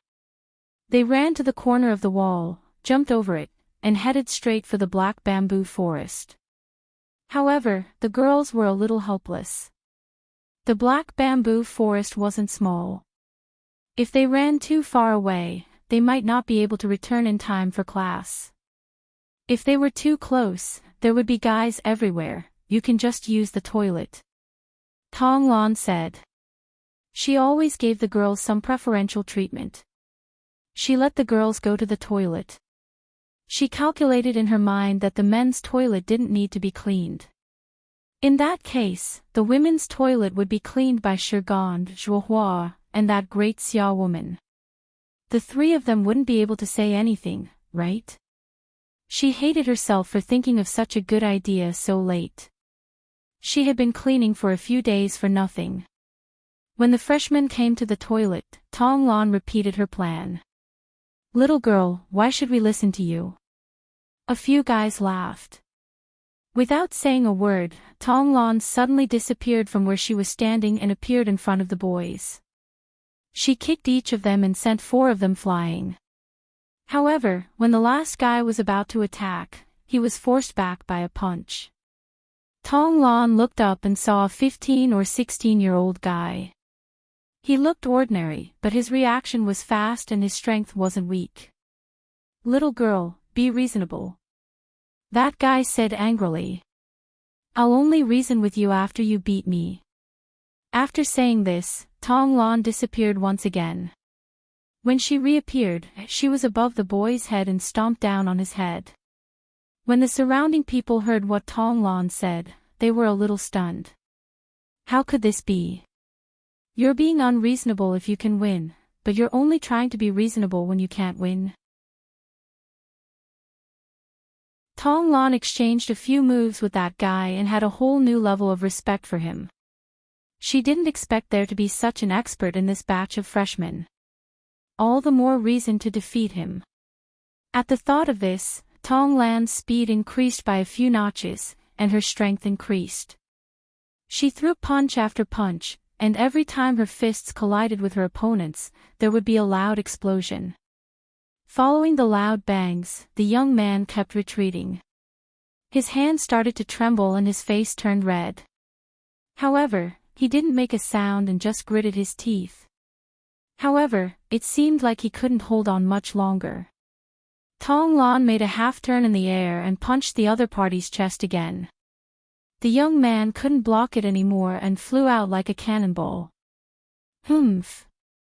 Tong Lan immediately stopped, and her small face was full of ferocity. Who else isn't convinced? Before she finished her sentence, a figure rushed over from afar. After flipping a few rounds in the air, her leg ruthlessly chopped down like a giant axe. Tong Lan met it with a punch, and the person flew out with a bang. Like a nail, Tong Lan was also smashed more than a foot into the ground. Shuohua.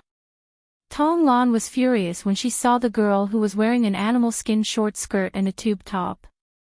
She didn't allow them to use the men's toilet, so the other 3 could clean up the toilet. She had done such a good deed, but Shuohua actually hit her. "Why did you hit my younger brother?" Shuohua was also furious. "Your younger brother?" Tong Lan was stunned.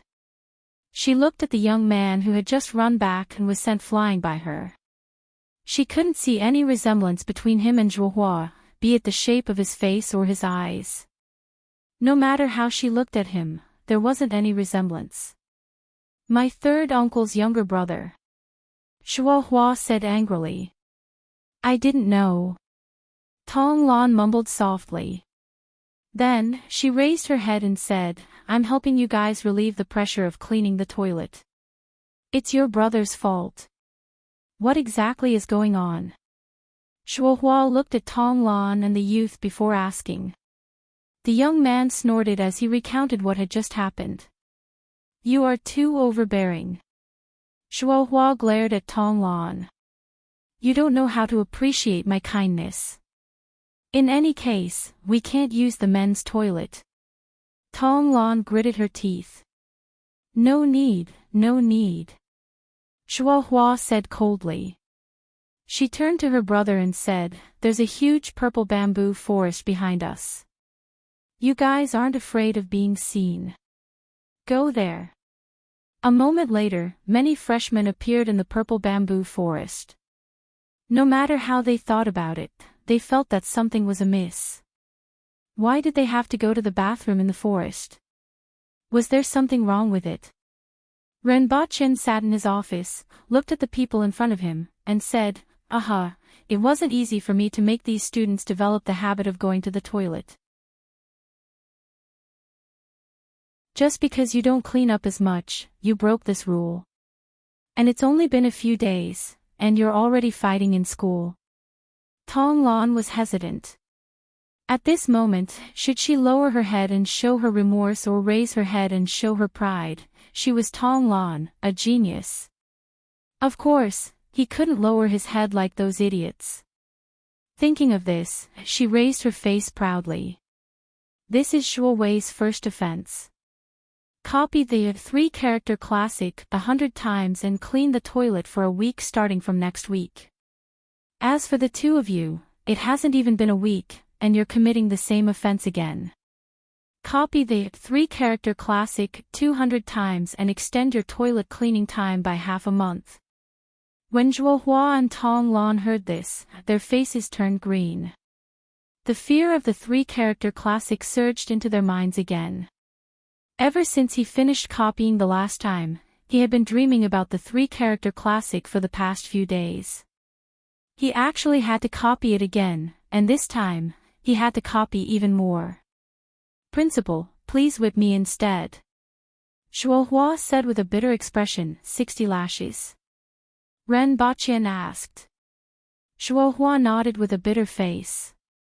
She would rather be whipped than copy the 3-character classic. The whips of the Public Order Bureau are woven from the skin of the tail of a spiked dragon. There are barbs on it, and a layer of skin will fall off after being whipped. If you suffer 60 lashes, I reckon that you will be disfigured. Ren Baqian said faintly. Are there any other punishments? Don't make me copy the 3-character classic. Zhuohua was on the verge of tears. Otherwise, how can I teach you a lesson? All of your brains are muscles, and your actions are faster than your brains. Go back and copy it, but you can copy it at home this time. Hand it over to me in 2 days. That's not right. Tong Lan suddenly said. What do you want to say? Ren Baqian looked over. Fighting in Lan City is only 3 lashes. Last time, you said that the punishment would be increased by 10 times in front of Her Majesty. This time, the punishment is obviously not in front of Her Majesty, so why is the punishment so heavy? Tong Lan looked up unconvinced. Ren Baqian sneered, I'm the principal, so what I say goes. The punishment for fighting in the school will be increased by 20 times. Tong Lan's face turned red with anger.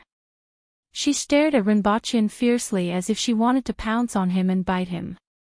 After holding it in for a long time, she said, You are abusing your power. Yes, you are not clear about the rewards and punishments, and you are abusing your power. Well, that's right. And then? Ren Baqian crossed his arms and looked at Tong Lan with an amused expression. The Zhuohua siblings were stunned. You admit it. You actually admitted it so casually. I won't give in. Oh. Tong Lan mumbled "I" for a long time but couldn't think of anything to do with Ren Baqian. Her face turned from red to black, and she ran out screaming. Do the two of you have anything else to say? If not, go back to class. Ren Baqian looked at the siblings again. Let's go back to class, both of them said.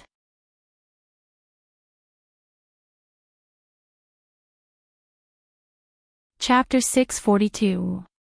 After the Empress woke up from her enlightenment, she pondered for another 2 days, or rather, settled down for 2 days before returning to normal. Follow me out of the palace. As soon as Ren Baqian returned to the palace, he heard the Empress say this. We won't be having lunch in the palace either. Is your Majesty in a good mood today? Ren Baqian laughed. I'm fine. It's just that I'm a little bored. The Water Empress said lightly. Your Majesty should go out and walk more. Reading 10,000 books is not as good as walking 10,000 miles. In ancient times, the Emperor of China was restricted from leaving the palace and had to make arrangements 2 months in advance. And when he left the palace in private, he had to worry about assassinations and danger. However, this wasn't a problem for the Empress. There were no restrictions on the Empress leaving the palace, and she was one of the top experts in the world. However, the Empress preferred to stay in the palace most of the time. In modern terms, she was purely a homebody. It was rare for her to suggest leaving the palace for a stroll, and Ren Baqian was naturally happy to accompany her. Renbochin returned to Pingle Park and changed into an ordinary set of clothes. When he arrived at the Empress's quarters, he realized that she was still wearing the red muslin dress that she had previously worn. "Your Majesty, it's too easy to recognize you like this. You don't want to be recognized everywhere, right?" Renbochin asked. "Why? There aren't many people who can recognize me," the Empress retorted. "Not to mention Your Majesty's appearance, just Your Majesty's aura alone is not something that ordinary people can compare to. Even those who have not seen Your Majesty before can sense it. Moreover, there are many people in the city who have seen Your Majesty before. As long as they see you once, they will definitely not forget you. In addition, I'm by your side. I'm afraid that many people will think that the two of them are walking together." Renbochin laughed. The Empress frowned and thought about it. Sure enough, it was easy to be recognized with Renbochin by her side. She looked at him and said, "That's your fault." Renbochin shrugged. "I don't want to change my clothes." The Empress was a little worried. In Renbochin's eyes, the frown on her face because she didn't want to change her clothes was a little cute. "Your Majesty." Renbochin thought for a while and remembered that there was an ancient question and answer that was very suitable for this situation. The ancient said, "When naked, should you cover your upper body or lower body?" Answer, "My face is blocked." "I'll cover my face then." Renbochin spread his hands again. The Empress originally thought that he would have some good suggestions, but she didn't expect him to actually give such a constructive suggestion. "I'm serious," the Empress repeated earnestly. "I'm serious as well." Renbochin asked, "Is there any other way?" The Empress thought about it seriously. It seemed that there was really no better way. A moment later, the Empress appeared in a red muslin dress with a white undergarment underneath. Her face was covered with a red scarf. On the other hand, Renbochin was wearing a green robe with a black cloth covering his face. The two of them swaggered out of the palace. The guards behind them looked like they wanted to laugh, but at the same time, they didn't want to. "I feel that this is very silly," the Empress couldn't help but say. "I'm really out of my mind today. I actually believed your nonsense. When I get back, I'll order 2 sets of clothes. One set will have female written on the chest and big written on the back. The other set will have male written on the chest and thief written on the back." Pfft. The Empress spat. The two of them strolled through Beihong district, attracting countless gazes. After all, with their attire, it was hard not to attract attention. "I remember eating here when I was young, and the taste was pretty good," the Empress said as she looked up at the signboard when they walked past a restaurant. "Do you want to go up and try it?" "I haven't had lunch yet." Renbochin stopped and looked up, only to see the words Shanhuai Restaurant. If he remembered correctly, this restaurant seemed to be a place that the children of the officials liked to hang out. He wondered if the Empress would put on a thrilling show when she went up there. The Empress really had this idea. She immediately nodded after hearing Renbochin's words and said, "All right." Seeing the Empress nod, Renbochin immediately became excited. He was waiting to see who would be unlucky. He pulled the Empress into the restaurant and headed for the 2nd floor. "Customer." A burly waiter with a face that looked more like a bandit than a waiter immediately tried to stop the two of them. "Are we not allowed to go up to the 2nd floor?" Renbochin asked, wondering why the show was about to start so soon. "Of course not. It's just that there are too many people on the 2nd floor and it's a little noisy. It's fine if the two of you want to go up." The fierce-looking waiter waved his hand and sounded simple and honest. Those who could wear gauze in Lawn City weren't ordinary people. Those who could work as waiters here were definitely not fools. How could they not be tactful? "It's fine. We like it when there are more people. The livelier it is," Renbochin said. Renbochin pulled the Empress all the way up to the second floor and saw that there were indeed many people there. Renbochin could even recognize a few of them. Hong Wu's granddaughter, Hong Xian, Lu Ruoyao, and Du Changkong's two cousins were actually there. Renbochin even saw two students from his school. One was Du Lao Lu, and the other was Su Peng. They were both children of the officials, but their talents were worlds apart when compared to others.